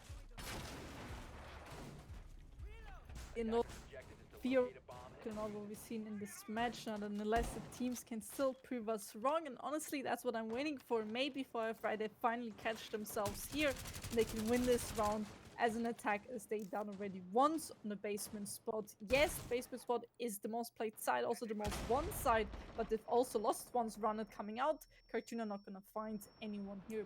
They gotta be careful here. Feuerfrei, they could win this on the defense, but Unlimited, if they play this smart and safely, they could win this on the attack, and then it wouldn't look too good for the side of Feuerfrei. Definitely not now. See entry being prepared here by Screen. I was kind of nervous that they would overplay now, that Feuerfrei would go over aggressive and just go for anything, too large. I'm not sure what the English word is. In German, it's Gipfelfieber. I don't know how to translate in English. But basically, what often happens is when you're this close. That's something like, I know that's an English term for it. Which, like, when you're so close to the goal, you start to get impatient. You start to try to be the hero. You want to be the guy closing out. You are euphoric. You've managed to take it overtime. Now let's go first. Let's take these down. And what happens? You do more than you need to, because what often, like in turtles like these, you basically don't need to do much. You can just chill on side and force the attack to come to you. That's all you need to do right now. So I was kind of scared that Feuerfrei would go too aggressive here and give anything away, but they've been retreating back into their default power positions now, and everything is looking very similar to the last 3 turtle attacks on the basement. As we already talked about it, being impatient is a big part of being disciplined, and discipline is also a big part of mentality. And yes, both teams have played now to the overtime, so both teams, their mentality isn't too bad, but one of these teams know there's only gonna be one winner. That comes down also which team they have the better mental. Unlimited, they're on the attack. Yes, they've lost quite a lot of attacks. They're not allowed to let their mental slip now, otherwise this could go backwards for them. But Feuerfrei, they could be in a good spot here. They're now the defense, they have the defense on the overtime, but they're not allowed to get cocky, as you said, not get impatient, because that could mean the death for them as well. Bodolfo, meanwhile, getting injured, but now he's gonna get picked up from his teammate, as we saw a few seconds earlier. But now, 30 seconds left, same issue as on the side of Feuerfrei. First drop coming in, Rockstar can find Solsum, leaving us in a 5v4 spot now. 25 seconds left, there's a few people walking in, 5-3 now. Hypix being on side, Gutter finding Skipper, making it a 3v3 as Rockstar was injured, but he was picked up. First few peaks coming in, but no, Vitsu finding another one, getting the heads off one by one. Everyone is super low, the shots coming out, Plant is going down, last 5 seconds, everybody needs to peek. Ivy is taking out Gutter now, everything on Boldofo now in a 1v3 situation. He doesn't have much health here. Can he find the last few players? 20 HP and a dream, as we like to say it, but it's not going to be enough as Vitsua finds Boldofo. Talking about basement spot being undefeatable, or nearly undefeatable, it's now has been defeated from Unlimited. That's the thing with Russian teams in Siege. Like, looking at Virtus Pro and so on, people keep telling them, the odds are against you. You're not playing the meta, you're playing the wrong playstyle, you're doing this wrong, you're doing that wrong. And time again, they prove every analyst wrong. So it's all in character for them. And Unlimited have now enabled them to go down to the basement, and they're not going to be chilling in the basement, looking at Feuerfrei and saying, okay, your turn. Come on, repeat the same. Do it again. Show that you can do the same that we just did. And if you can't replicate it, well, go bye-bye. Nice try getting this comeback, but not today, unfortunately. Or at least they're probably not going to say unfortunately, but it's definitely going to be unfortunate for Feuerfrei now. Doesn't get this win. They at least made overtime, which I think gives them a point. I'm not sure. Maybe you know more about that, but I would suppose this gives them at least 1 point, right? I'm pretty sure it does. Yep. I have a deep knowledge of the rulebook. Very deep. But you know what I see? I think we need to talk about this. Yet, Unlimited, they have lost bottom floor once. Lost it once, won it twice. And now we're bottom floor again. They just attacked bottom floor and won. Good mentality from the Siren Unlimited here coming through that, you know, they're now in a speed position. Now that they're mentally they're strong, as they've just won that last round as an attacker, while they did struggle a bit on the attacking side, only winning 2 rounds. But Firefly, they've won basement once. Oh. They've won also the attacking side, but it doesn't look like they can go through with the breach. But what I want to say is, I would have seen rather a maybe CCTV hold from the side of Unlimited or gym and bedroom, is that they won that more, considering they've lost basement once. They could have went for a more safer side. It's questioning to see that they did decide to go for a basement spot, not considering the SSG strats. This is just a bunker strat. They're gonna shot a few shots, then fall back, then play bunker. They're giving everything to Firefly, knowing that Firefly has a time issue in a few rounds. They decided to do a bunker strat, giving everything to Firefly, making the round as even as possible. Again, I like the arc. I like the script that we have here. Everything started on basement. Everything might end on basement now. And all the things that we've spoken about, the level of aggression, the areas of aggression here, all these stairwells that are being used to burn time now come into play as Skada is waiting on them. And what you're really looking for as the attack is to get one, and I mean a single untraded kill. Get a single untraded kill, that means one position is not going to be manned, one position can't be refragged, or like one position is not going to be manned, and the next position next to it can't be refragged. So we're really looking at one kill. Have one defender get over-aggressive, have one defender expose themselves with all these verticals above them right now, as they're just running into these other and giving Firefly chances. But as long as the defense doesn't do this now, and plays the round down in the literal sense of just play it down, cover yourself, play with each other, talk to each other what you're holding. The attack is going to be forced to go in quick, to go in hard, and to somehow try to get these frags, as Unlimited did very well in the last round. But the main question is, can Firefly really replicate that? Can they bring the same speed? And we now talk about the arc, talk about the script. What do we have again? Time issues. The same issue we had in the first round, we have again. They're again struggling with the time. And they don't have the barrage open. They don't have this mirror cleared. Vitusha can just play here, even with the game. He can just keep playing here. He has the C4 in his hand. And it's going to be very tough for Firefly to somehow get this round in. Now Flash are coming out, trying to burn this mirror array and trying to take it down. But Hypex is holding his position down, fighting the first gun, the Bulldogs. IWI opening up. But at least Inati can find the one mine now, keeping the chances alive for the side of Firefly, but the C4s are absolutely lethal, taking down the Nati. Shock's also down, and it's only down to Quad-Turner now. He goes in with the bug through dirt, but he can't make it happen, and that's where it all ends. The basement, once again, comes out on top. It was a good decision at the end from Unlimited to go there on the basement spot. They've won it, they've lost it. All ups and downs were made there on that bottom floor. You gotta give it to the boys. They really fought well. Then not being in a match point first, then going for the overtime. To the overtime match and an overtime win. Both teams already said are getting one each, as this was an overtime win and not a win from the beginning on. Firefly, they did fall. Okay, Mel. Merlin just wants to be involved. Yeah. The real star of the show, as we said earlier. Yeah, I mean... You say, sorry. No, the cat is... Cat is kind of it's cute. attractive. No, it's he's cute. Anyway, completely lost my point now. GG's. No, that's what I said. The storyline was beautiful here from the start to the end. It was all about basement. It was literally all about the basements here. And at the end of the day, Unlimited's experience and just their lack of weakness towards momentum. You know, other teams would have been started to choke now. You lost a 3-0 lead. You are forced into overtime. You're and we somehow manage to bring it back, and you're starting to choke and to struggle. You almost get clutched on even by the Legion. Other teams would have started shaking, would have started choking, would have started, making misplays, but it's done limited. It's just another. What day is it? Another Wednesday for them. Sorry. Just another Wednesday for them, and they just keep going. But Furfur, they did manage to get themselves a few points. Nonetheless, it wasn't enough for a win today, but it was enough for a few points. Unlimiters played very well. Both teams did make quite a few mistakes when it comes to the attack. Checklist didn't really work out, but at the end, Unlimited, they did went fully on for the checklist. We need this first, second, third, fifth. They've done that. They've worked. They executed. They flushed side, and it worked out for them. Further, they did struggle quite a lot of rounds, as we saw one run not working because the Thermachaz was being banded tricked. Beautifully played there from the side of Unlimited. Not going away, not caring about the winner, knowing their team has their back, bandit tricking till the end, getting the two Thermachazes, denying an entire rush.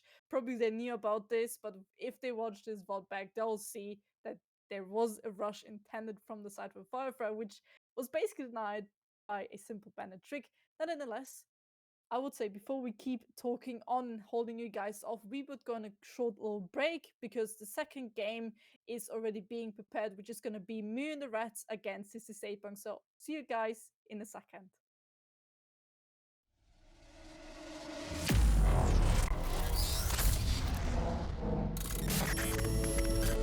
Introducing Everest, the world's first customizable and premium mechanical keyboard experience. When designing Everest, we wanted to bring an uncompromised, highly personalized product to the market. We offer you maximum freedom of choice. Let us show you how. Comprised of CNC milled double aluminum faceplates, you will immediately see and feel the exceptional build quality.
Welcome back after a short little break. We're here with the second game, which is going to be Moon the Rats against Sissy State Punks. We've already seen both these teams. Both these teams can do quite a lot of damage here against each other. And I would say, Dispa, why don't you take us to our beautiful map ban? Of course, I would be happy to.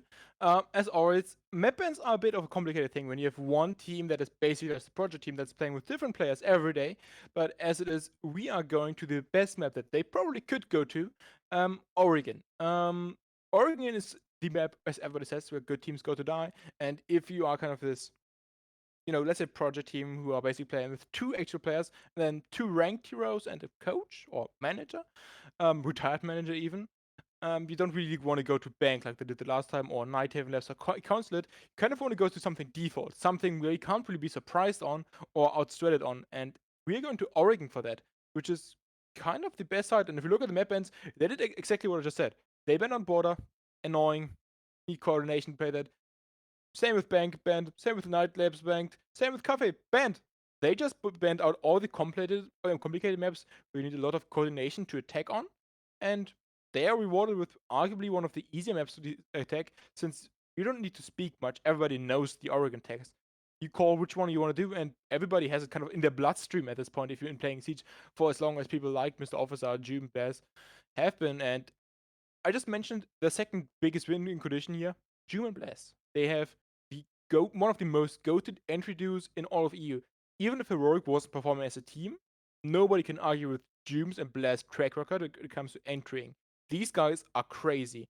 And SP has the advantage of actually being a team here and actually training together and having somebody like a mission to fight for them. But if Jume and Blast pop off here, I can't guarantee that they will have a shot. Could be a tough time, as I already said, for both of these teams. Again, both teams can take this win today, but it's going to be Oregon, as we already said. A default map has been in rotation for quite a while now. Everybody knows the strats. There's still some undiscovered strats, which hopefully we're going to see something new, maybe a rush. We haven't seen one on Clubhouse and attend to it, yes, but a functioning one which actually succeeds, we haven't. And Moon the Reds, they decided to go for an Ash ban. And you know what I'm afraid of? That this might be a slight target ban to the side of Sissy State Punks. Maybe. You kind of, Oh. yeah. So Ash and Yana have been banned. So Those are 2 entries. yeah, just June, entries. GG. I mean, you kind of already you still have GG in chat. yeah, you still have enough operators to play with, but Ash and Yana being banned, you see Yana being banned against a Shaiko, and some other big entries, but if both Ash and Yana are gone, now you really can't pick a G36 anymore, which is kind of cringe for these two guys. But I'm sure they can jump to other alternatives. Fenrir being our next operator banned, and last one coming in from the side of Moon Reds. I expect it to be something very general, like a Solus, Valkyrie, maybe even a Mirror to make the attacks easier. No! Mozzie! That is a counter ban to a mission. That is a hard counter ban to a mission, I know it. Mission loves Mozzie and he's banned out.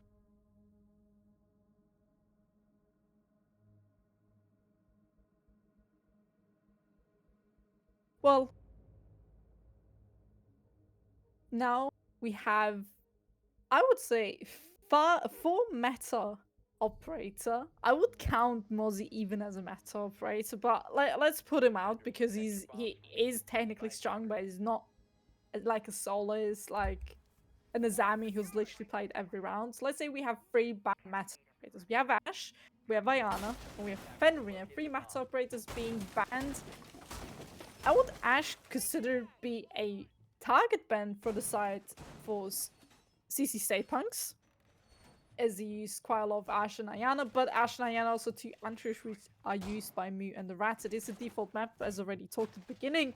The Ash threw me a bit off when I wanted to say that. I'm hoping to see maybe some newer strats, some pull strats, something new on this map, especially from teams like these 2. Yes, you already said one team is playing with stand-ins with other people each time. CC State Punks have more already set. They have their team, they have everything they need to know. And now we're gonna see some beautiful attacks from the side of Sissy State Punks. Having a team who's already coordinated, from the side from CC State Punks, and then having a defending team who is, as you already said, switching players each now and then could mean already winning or loss depending on the team. First few shots coming through, but no one is gonna end their life yet. As we can see, they bought the Ying, they bought the Docker. And I'm happy to say this, we have a Maverick on board. Even though he balanced up, they could go for EMPs. They decided to go for a Maverick to get the hatch open quickly in safety, no needing to go for any EMPs. They know somebody is in kitchen. Question, or can they land the first few shots in order to get the kills? First few shots coming through, but it's not gonna be enough yet. That kind of summarizes though. When Yana and Asher banned, Sledge is going to be the guy entering for you.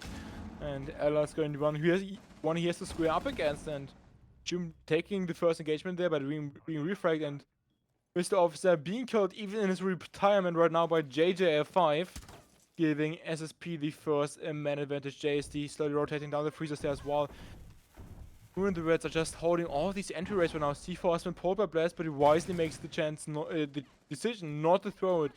And meanwhile, the Ying just has the Candelas ready, can prepare the drop in, and the Valkyrie of Aki is going to have to retreat out to try to play further back so she doesn't get fragged out with this drop down coming in now, giving SSP effectively control over the boiler area and now putting them in a position where they can start setting up the execute. But this angle is going to help them a lot. The JJ5 is running here, but he actually gets flashed himself, making it possible to hold the angle. And surprisingly, Moon and the Red are in a really good position to win this round right now. Like 3v3, both sides can definitely bring this, talking about this 3-2 split now, but at the end, it was Moon. The Matchday just shredded everyone in the last few seconds of the rounds. Maverick Hole, neither can go both ways here. First round goes to Moon and the Reds. And that was quite shocking to see, because it was a 3-3, there was enough time, and CC State Punks decided to try to go for an execute. Didn't work really in their way. They got the first pick, but at the end it wasn't enough. Yeah, not really. That's what I'm saying. Like, if you're playing against a team like Moon and the Reds, then if you look at the scoreboard and you're like in a 5v3 advantage, and you see that Jum and Blaze are one of the two of the guys remaining, it might as well be a 5v5 with the guns so that you still have them play against you. I don't know that much about Aki and JSD, but looking at their names, I'm going to make the hard judgment call that they're ranked heroes, meaning they have Gunskill as well. So SSP, a full-grown team that scrims and practices together and has high goals, has to basically go up against 4 guys that are just going to gun them down. And Mr. Officer, who can also gun often. So try not to be too mean here. Ben is retired. I shouldn't be kicking down. I hope he has a good time right now. Cool, of course. From the side from CC State Punks, we have a little switch in the strats. We have an Amaru, we have a Nook. This could indicate a potential Kids quick take. They could go for a quickly take into Kids first, which is coming through, but Jim is gonna lose his life through to the side from X from CC State Punks as he just dropped the hatch. Unfortunately, timing there. That's just timing like that. That's just Rainbow Six Siege right there. But Officer finding the refrag again on Briggs. Out of the game, Buck is out of the game, Legion out of the game, leaving us again in a 4 situation. Yeah, that's the thing. Even if you're not the guy with the most guns on the team, C4 kills at the end of the day at the same range. The C4 is going to be as lethal as your gun if you throw it right. It does the job here. Rexus is down with this, and now SSP still man count even for both sides here. But SSP bitch trying to regain the control over the round now, just trying to get intel. It's already been a minute past, but then only now can start looking at these positions and try to start taking map controllers that just squared up outside all these buildings, outside all these windows, waiting to gain an entry point, gain any sort of next goal on the checklist that we mentioned so often earlier. And the next one is probably going to be opening up the master wall here with the ace. As we like to say, time is ticking now. 1 minute 30 left on the clock, roughly, so they have to hurry up a tiny little bit from the side from CC State Punks, as they're the attackers. They're also fighting against the time, fighting against the clock. Best few shots coming through on Rolo, but it's not going to be enough yet. Sneaks finds Blaz out of the game, making it an even man count as Aki finds JGF5 out of the game. SAD finds Sneaks out of the game. It's just a 3v2 situation. Within the Hell. first next 10 seconds, it's just gonna happen again, taking a little bit of damage, and Mission find JSD out of the game. 2-2 split now. Depends on which team can coordinate it just a tiny bit little better. Which one of these two can talk to each other? Listen, we need to pick here, we need to do this. Bandit is trying to go through, but a Mission has the fight. As we can see, a Mission is very low HP. Aki here on the flank. Does he know he's flanky? They know now, surely injuring the first, but can he get the second one? Making this another round for me and the Reds. Or is this round gonna go to City State Punks? Roll with the nade coming through. Is it gonna hit him? Oh. It throws out, and yes, it does! Perfectly cooked nade finds the last man in the round. First round for City State Punks. Really, the perfect can't shoot but nade. I mean, at the end of the day, if it kills, that's all that matters. And you know, Mr. Officer going XD since, you know, he was only killed with the C4, so kind of checks out. 1-1 on both sides. The defensive side of Moon and the Reds going back to kids, deciding, hey, we did some individual mistakes here. We can turn this around and just play this again. And we're going to have it on our side this time around. You know, SSP can probably be very happy that they're not down 0-2 on the start. As I often like to say that on Oregon, kids kind of the side that decides it. You know, it's the same that we did earlier on Clubhouse, where basement is kind of the side that has a fairly high defensive win rate. Depending on the operator on the board, it can even go up to 60%, sometimes even 70%, depending on the region. So that's kind of the side you need to win as a defensive side. If you don't win your basement sides, it's going to be a struggle on the other side as well. Then you have the tertiary sides, like meeting and dining, which are going to be nice to win, but you don't need to win them every time. And then you have this middle round, which is kids, which is you neither need to win them, but at the same time, it's more than nice if you do win them. So this is, if you keep winning your kids rounds and you perform well on kids, there's a very good chance that you're the dominating factor, you're the dominating team right now in this game. So getting run kids round down is already very good for SSP. But as we can see, both teams, they changed up a little bit in their attacks and strats here. They decided this time from the side of Moon, the Rats, to go for a rotation on the main breach and closet.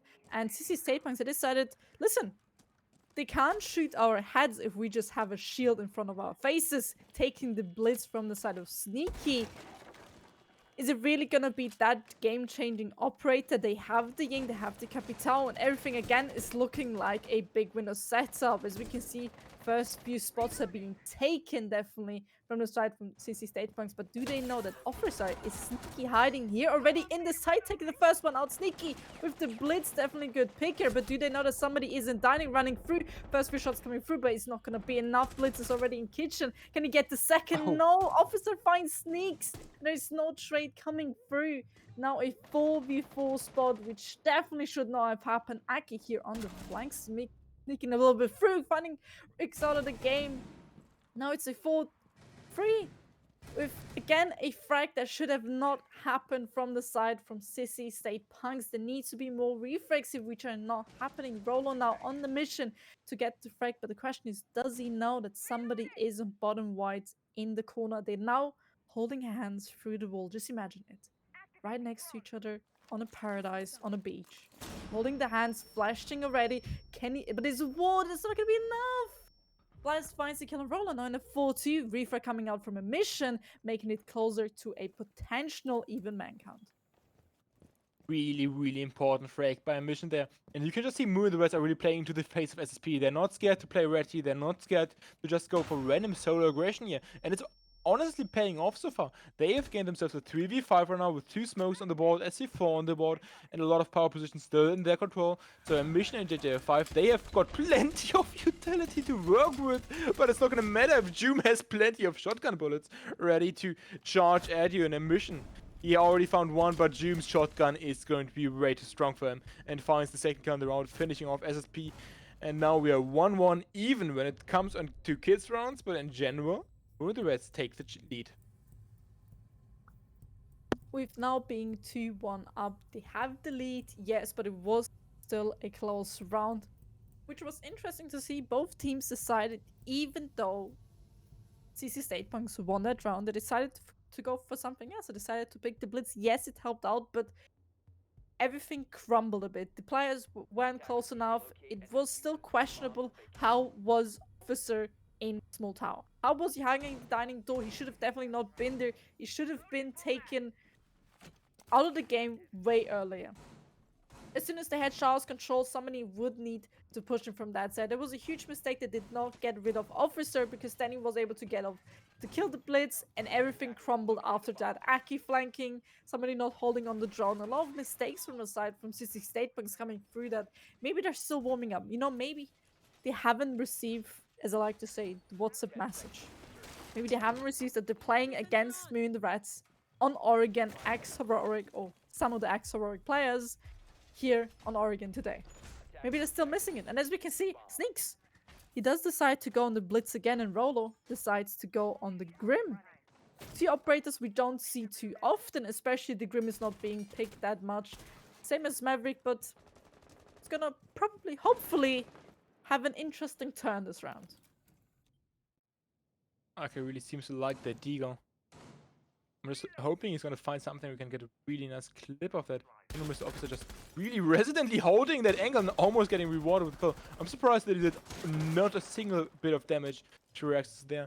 But as it stands, he's going to have to retreat out, go back to the bottom floor without being rewarded. But at least Rex is going to be a bit shocked by that. He's going to have the scare of that in his heart. And you know, all the defense is still absolutely in their face, already still applying pressure and holding all these middle grounds like meeting JSD, even looking for some potential plays of his own.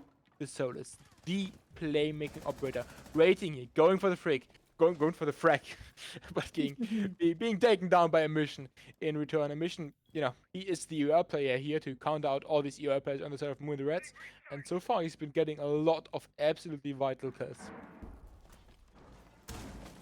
Now in a 4v5 man count.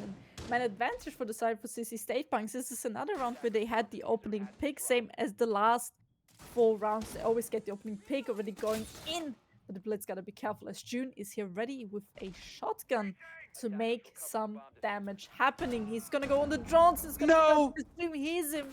Swings out, gets the kill now on a 4v4 man count. Mission not gonna be able to find the frag, being killed from behind. Officer taking him out. JD5 taking June out, but now he knows he's there. Yes, he finds the kill, making it now a man advantage again for CC State Punks. Aki and Blaz, last 2 men standing from the side, Moon the Reds, but a little bit damage coming through. JD5 finding Aki. It's not all of Blaz, but no, Rolo has a say in this, saying, listen, I want the final kill cam. It is on me, boys. Gets the kill, and that means another even round. It's a 2-2 score.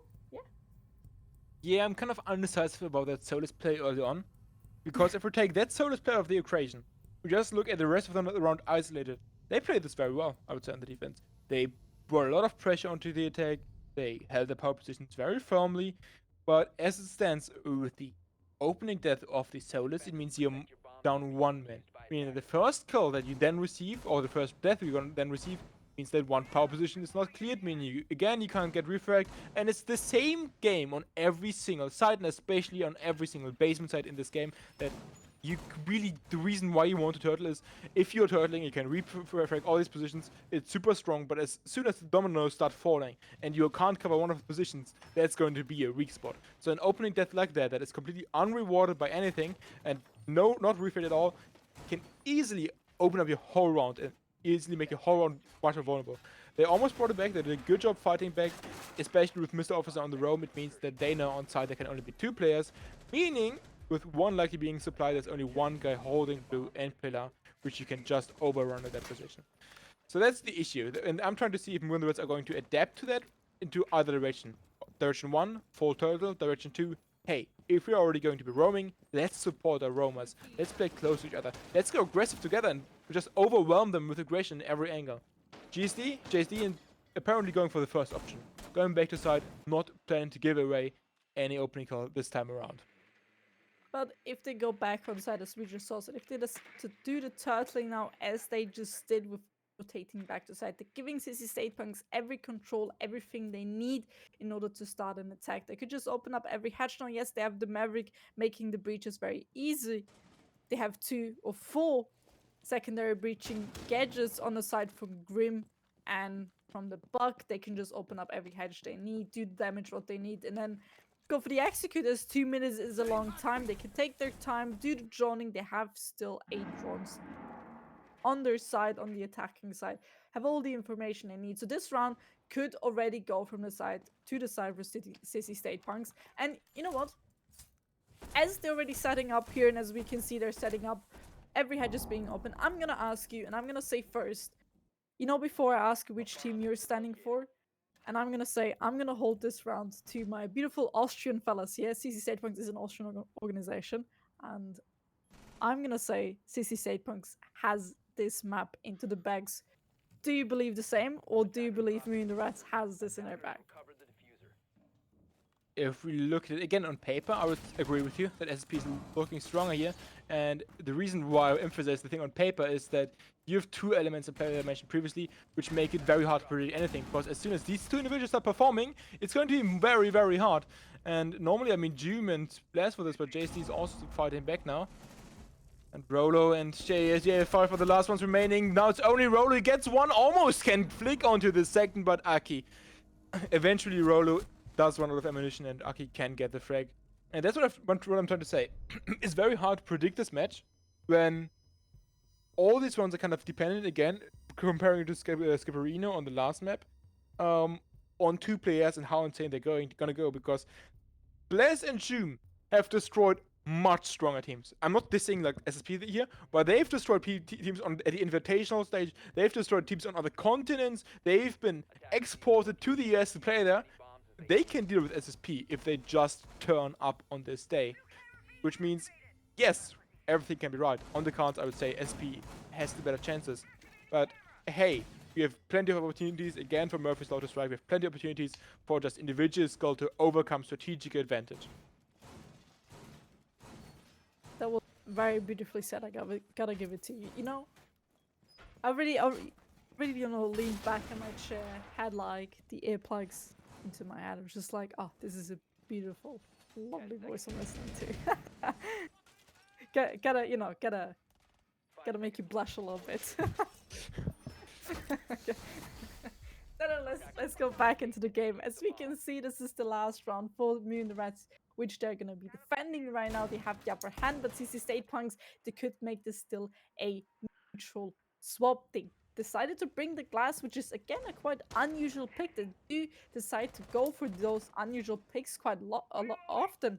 Emission is again playing the Nook. We've seen this the past few rounds. He is dedicated to that Nook, trying to do some damage. Mirror window wasn't set yet, but now first few shots coming through, but he's now been figured out. I don't know, a scene? What's it called? I forgot the English word. Help me out here. Detected. There we go. Yeah, detected. That sounds very good. Meanwhile, we're seeing the old hard breach issue on the side of Grim, on the side of Bug, as he's trying to place that hard breach kitchen. But as I name it, Ark is going to come in and C4 on that position. He has been able to open up the long angle from Armory, but this means SSP are on a man disadvantage as it stands right now. They have plenty of utility in the pockets. 4 nades, Ace and Thermite on the board. They can open up anything that they really want to. The issue is just they need kills before they can go for an execute there. They can have every utility in the world they want. They need to turn this into kills now, because executing in a 5v4 or 4v5 rather is still going to be very difficult on kids. Oh. The Reaper's coming through. Can he fight the kill? Yes, he can! Sneaks! Just waited patiently, walked in, used the sound advantage. But Doom is here ready to swing. First shots coming through. Can get the refrag on Sneaks as being injured with the nade. Blast finding roll out of the game now as well. 5v3. Emission making his job, finding another kill. They shot Blast, finding Emission now. Everything is now up to JJ5. Is this gonna be now the round for Me and the Rats making this 4-2 swap? Has JJ F5 a say to this? He is the glass, he has no more smokes, so it has to be all gunfights or nothing. He does have a drone, he could go for drone. He has 1 minute left in order to actually make some damage. As we can see, everyone in State Points is currently spectating and holding their thumbs together for the side of JJ F5. Just question.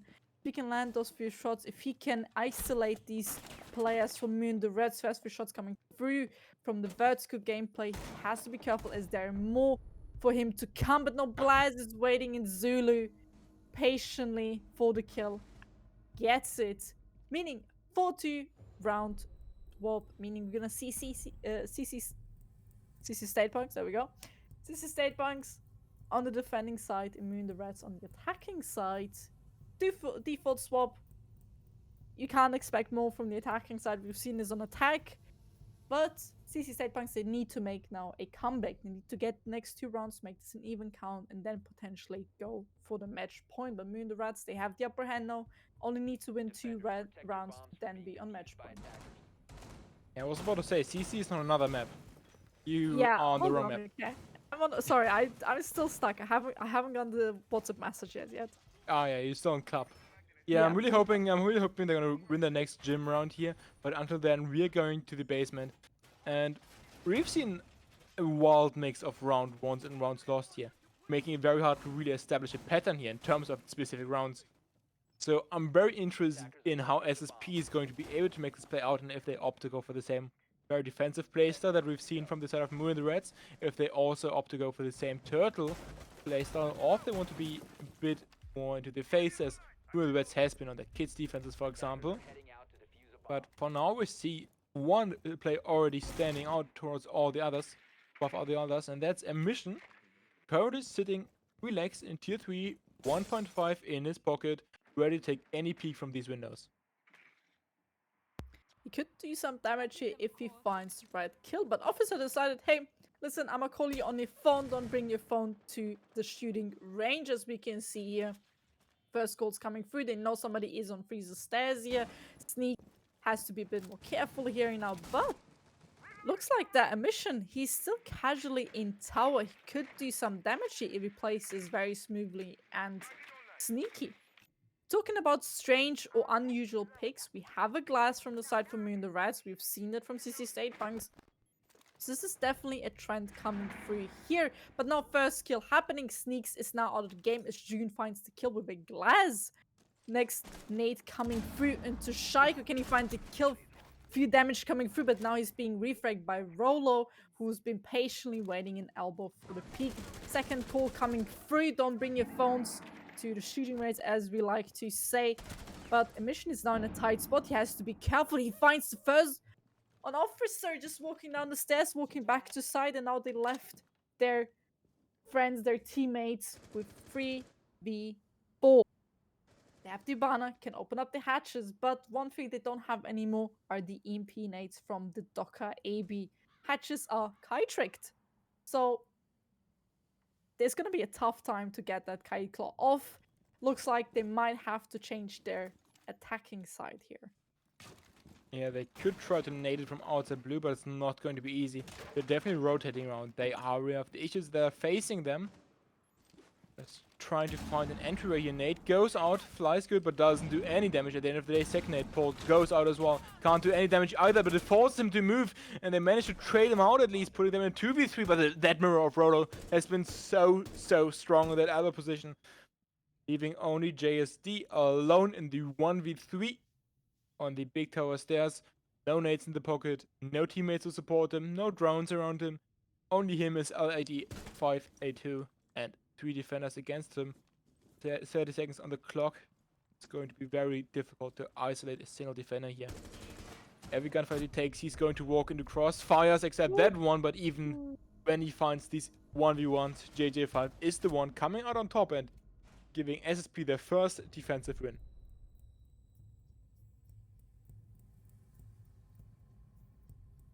Both teams have won the round. They've played the first time on basement spot. Looks like we're gonna have a, how should I say this, a deja vu again. We've seen this on Clubhouse. Both teams perform in the first round on their defense side on the bottom floor the best. And then after that, it's just a on and off. This is gonna now decide if this is really gonna be a deja vu. Because the second round, SSP won against Moonrats against Kids when they were playing top floor, and the round after that, Moonrats decided Kids for themselves. And if Moonrats win that round, we're definitely in a deja vu, and I don't want this game to be more seen as the one on Clubhouse we had today. Nonetheless, it is a different map. This could mean quite a lot of different things. But you know what I'm worried about, this spell? What? I see a rush lineup, a Capitao, Ying, Monty, Glass, and Doka, and that screams into my ear, rush, rush, big window, jump in, rush. But Rolo, he picked the Doc. He has a different mission, and ladies and gentlemen, they all spawn Junkyard, so how I'm gonna say this, everything's gonna go down any second. A mission. He probably has the intel and all of these operators based on the sun that's going through, and as we can see, they're all running back to site. They know it's gonna go down. They're all preparing. I cannot wait for this as Ying is about to throw his Candelas. They have a perfectly read situation. Now, I'm kind of mad at a mission for shooting through that window a second ago and giving away that they know, but he's still going to find the kill. Candelas go out. Monty goes in with further Candelas supporter, but he's going to be cut down with JJ5 finding two Rexes. Is there on the vertical angle as well. And Aki and Blair seem in a hopeless situation as Blair barely manages to find the kill here, but gets refragged immediately by a mission. And now it's only Aki. He has more than enough bullets in his magazine to kill all these 4 defenders, but the question is just, are they going to give him these kind of gunfights? And yes, they will. And Mission's the first one to do so and gets punished immediately. Second one coming out right there, and he manages to get a lot of 1v1s. He just needs to win some more of them. Get 2 more kills, and this is definitely winnable on the 1v1, but as it stands, they have dog, they can heal the warden back up, as they do right now. And now, as the situation calms down a bit, it's going to be very difficult for Aki to find an opening here. Talking about Rush, talking about much I praised it and was happy to see it. Unfortunately, it didn't really work out on the side of Moon the rest. City's Playpunks, they caught onto it quite quickly. You gotta give it to the boys. A mission had beautiful calls coming through. He had the Monty, he had the Repel, he had quite a lot of people on the small balcony. But Sneaks, with a beautiful Deagle shotgun kills, actually takes him out of the game, which means we're now on a tie 4-4 points of rounds for each team. I mean, both teams could definitely get here. The match point still winnable, but CC State Punks winning now 2 rounds in a row. Denying a rush, denying a setup. It's not looking too good for the side from Moon the Reds. They tried both rush and a setup, didn't really work out, maybe depending on the side, but now we're gonna see the first time in this match lineup, we're gonna see Kitchen and Meeting. Haven't seen it so far, so it's going to be interesting to see how these 2 teams defend this. We have the mission again on the top. He can do quite a lot of damage on that side. But let's talk about a little bit of the strats.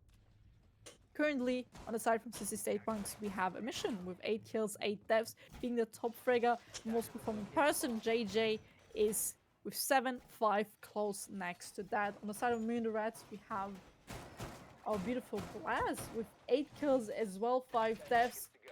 Following that are 2 players, Aki and June, with each 7 kills. And unfortunately, if you have a big gap like this, there's gonna be some people slacking behind. We have Officer on the side of the Rats with 3 kills, not really performing. Maybe he just slightly missed that WhatsApp message to get into the game, you know? Maybe he's still warming up. Yeah. Still has few rounds to do so. On front side from the Sissy State Punks, we have Rex. He's 2-6, also not looking too good. Both these 2 players, they need to wake up a little bit to make it easier for his team. Blast finding JJ5, one of the performing players from CC State Punks. Yeah, JJ5 was just running hot, but Blast brings the French Winter and calls him down once again to stay on the flank camps and watch the rest. But there goes down the alibi. Really good start coming in as now Rexus goes down as well. Snooks is finished as well. And Mission and Rolo left in a 2v5. All of a sudden, all the teammates have died around them in the first minute, and they are the only ones left to still fight, taking the first engagement, winning their first engagement, taking down the Thermite as they now even see the ace. The attackers are now starting to just walk in solo without any refrag potential, and immediate punishment is coming out from the defense.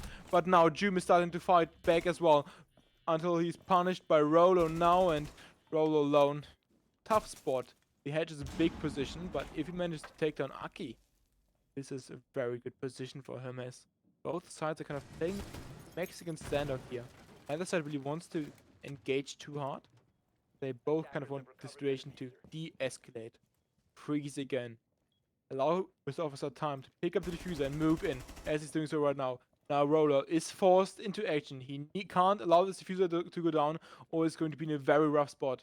Starts to go for the swing on the split. It used to be covered originally by Aki, but the second the swing comes, he left the angle, and Mr. Officer, you said he's having a rough time. You said he's not been getting the WhatsApp messages, and now he needs to send a message of his own. He needs to take down Rolo. That keeper barrier is perfectly used to cover the diffuse. He sees the toes, he aims for the toes, and he gets the toes! Mr. Officer!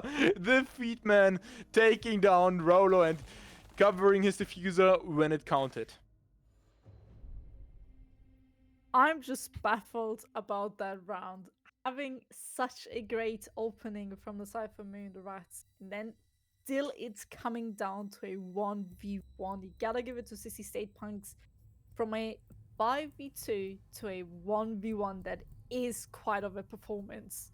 Yes, it was the round for Moon the Rats. They're now round lead up, but a 5v2 coming down to a 1v1 and then a plan situation. He could have waited for another keeper barrier. He could have played this maybe even closer to the keeper barrier and then played it a bit more safe when he went for the diffuser. Could have tried to long arm it to then his feet not being so close to the breach, but it wasn't enough. He could have also went for the kill as he had still enough time. Still a lot of possibilities from the side from Sissy State Punks. What to do there, what reaction he should show after killing Aki there in that 1v2. He decided to do it. It wasn't enough at the end. His feet was showing. He died because of it. And very unfortunate, really, after such a comeback. But Moon the Rats, they definitely deserve that. With being 5 men up, they deserve to win that round. Meaning they could be the first one here to go on to match point. And I'm already gonna ask you guys a mission. Listen. We gotta stop a mission here. He is performing a bit too well now. I mean, with climate change, we've been talking a long time about reducing our emissions, so yeah, we kind of have to stop him here. But for me, there's a clear difference in work ethic from both sides. Like SSP, they are a team. This is an official match as a team. They have coaches, they have analysts, they have managers behind them, analyzing them, giving their review. Obviously, even if this match might not be as important as an LCQ match for them, it's still going to be a part of their practice process. This is still going to be something that plays into their performance. Meanwhile, Moon and the Reds, they have been on much bigger teams. They care about EUL, and this isn't the EUL team, so they don't care about practicing. They might do some honestly stupid stuff, and they don't even care, like going for 1v1s in a 5v2 situation. Ace is just going to walk in, Sledge is just going to walk in. They can go for this, and they don't really care. If they lose a round, oh well, so it is. That's what happens. It's only about their individual performance. They're trying to individually improve and individually work on themselves. And just fun, to be honest, while SSP has a bit of a more serious work ethic going into this. This can both be a curse and a blessing for Moon and the Reds, as they're going to be unpredictable, but also unreliable. I just love how you said that, and I was about to say, listen guys, you gotta write it into the chat. Hashtag Moon and the Rats are gonna be the first one here on match point. Is it gonna be Sissy State Punks? Write in the chat what you believe, which team you're holding together. But as we can see, full C4s, they're gonna do some work. As soon as this hatch is gonna be open, Sneaks is gonna throw that C4 out. The question is, can he get a kill of it? C4 coming out. Is it gonna blow up? No, it was just too far away for kill, but still free. C4s into the pockets from the side of Sissy State Punks can do quite a lot of damage. We talked a lot about time, and the time is ticking. Does he know that he is on Harry Potter? Yes, he knows. First few flashbangs coming out by a mission. He's the warden. He doesn't really care. He already did quite a favor for his team, taking out June as a Sledge on Bomb Peak. But 35 seconds left here on the clock. Any second, they have to go for an execute. If they wait any time, any seconds longer, it's not going to look too good. I mentioned taking a little bit of damage. First drop coming in. He can injure the one. Prefix coming from the side for Moon the Rats in a 3-3 situation. Now Blaz is now on pillar. He took the control, but can CC State Punks defend those with 2 C4s in the pocket? They just have to throw it over the wall in order to get the kill. But Blaz finding JJ5, glorifying officer. Blaz finding another one now in a 1v1 situation for Aki and Roller, but the wall bang finds the last one, meaning Moon and the Rats are now on match point, ladies and gentlemen. What a round. I was going to make a big point about Blaz. And you know, I've been talking more than enough about Blaz and Juma at this point. but Aki and JSD, considering I've never heard of them before, which, no, I don't mean this disrespectfully, but that obviously means a different level of expectations compared to a Joom and a Blast. But they've been both doing good. Yeah, JC a bit of a more supportive role, but he's not been like falling back. And Aki has been very reliable and doing a great job every time they need him to.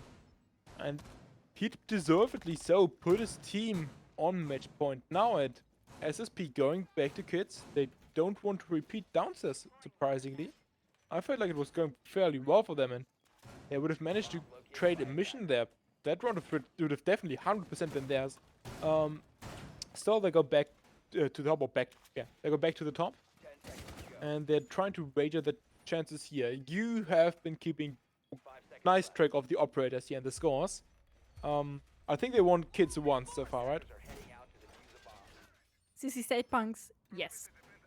It went kids up once, and it was a rush from me and the rats, and that's the reason why that run around. But as we can see right now on the left side, the attacking is not going to be a rush that they have the Hibana. It looks like more a setup lineup from me and the rats. So this is going to be a totally different round.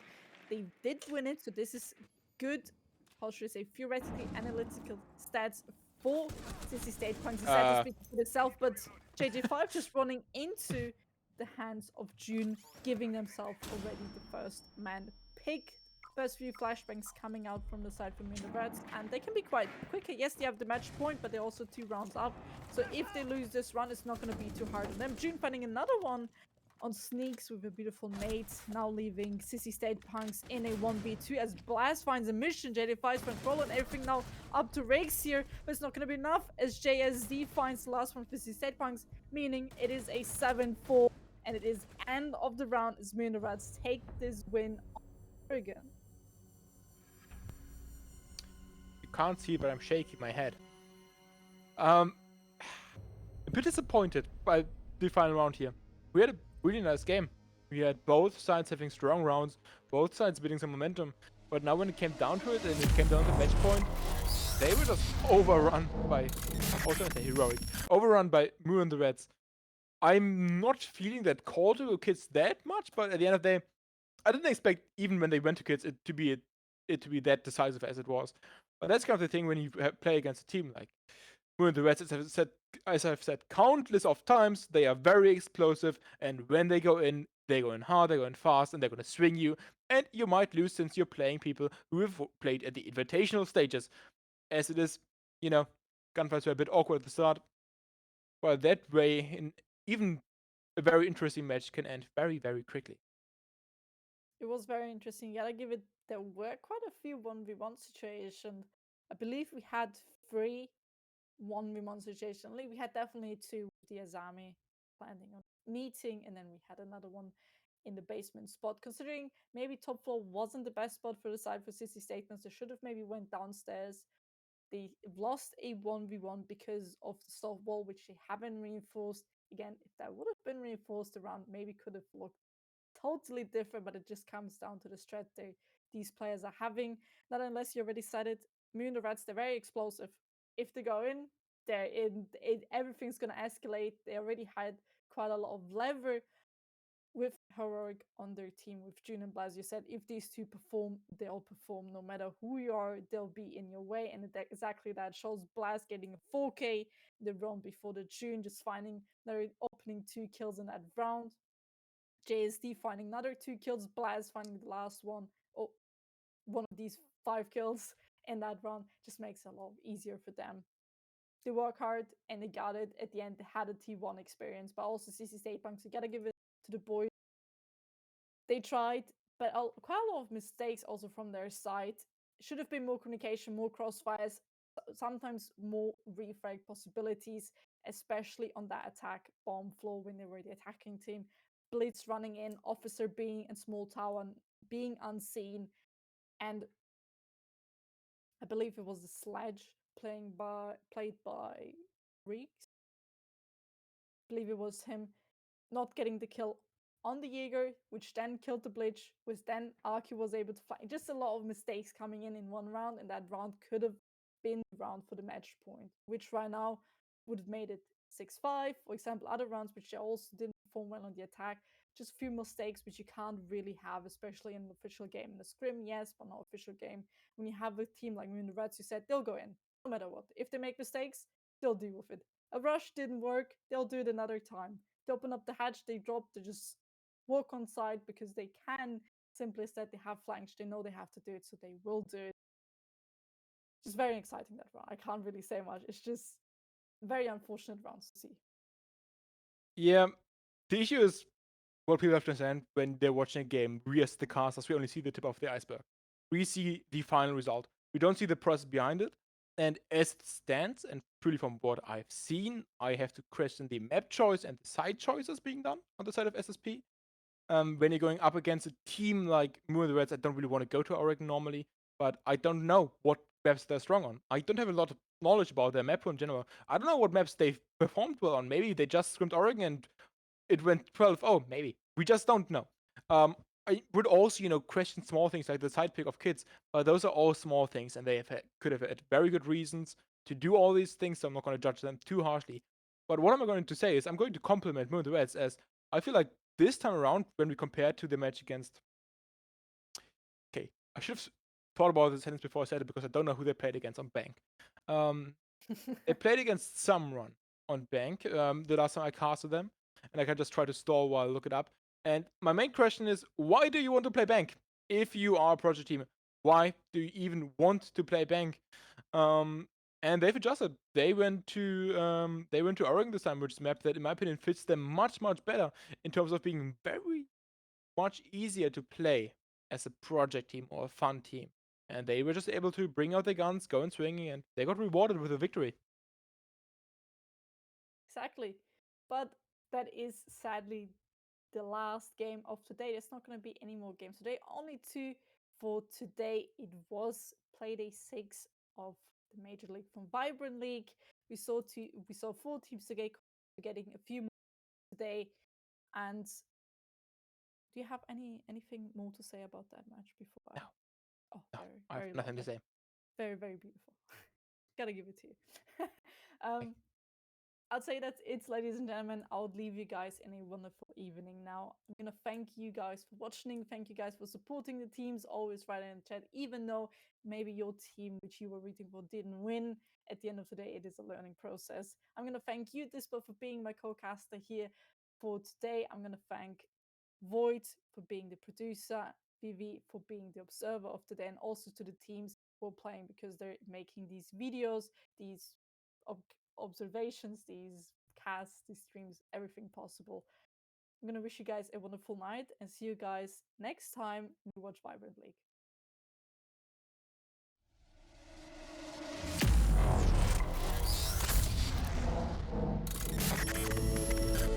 Introducing Everest, the world's first customizable and premium mechanical keyboard experience.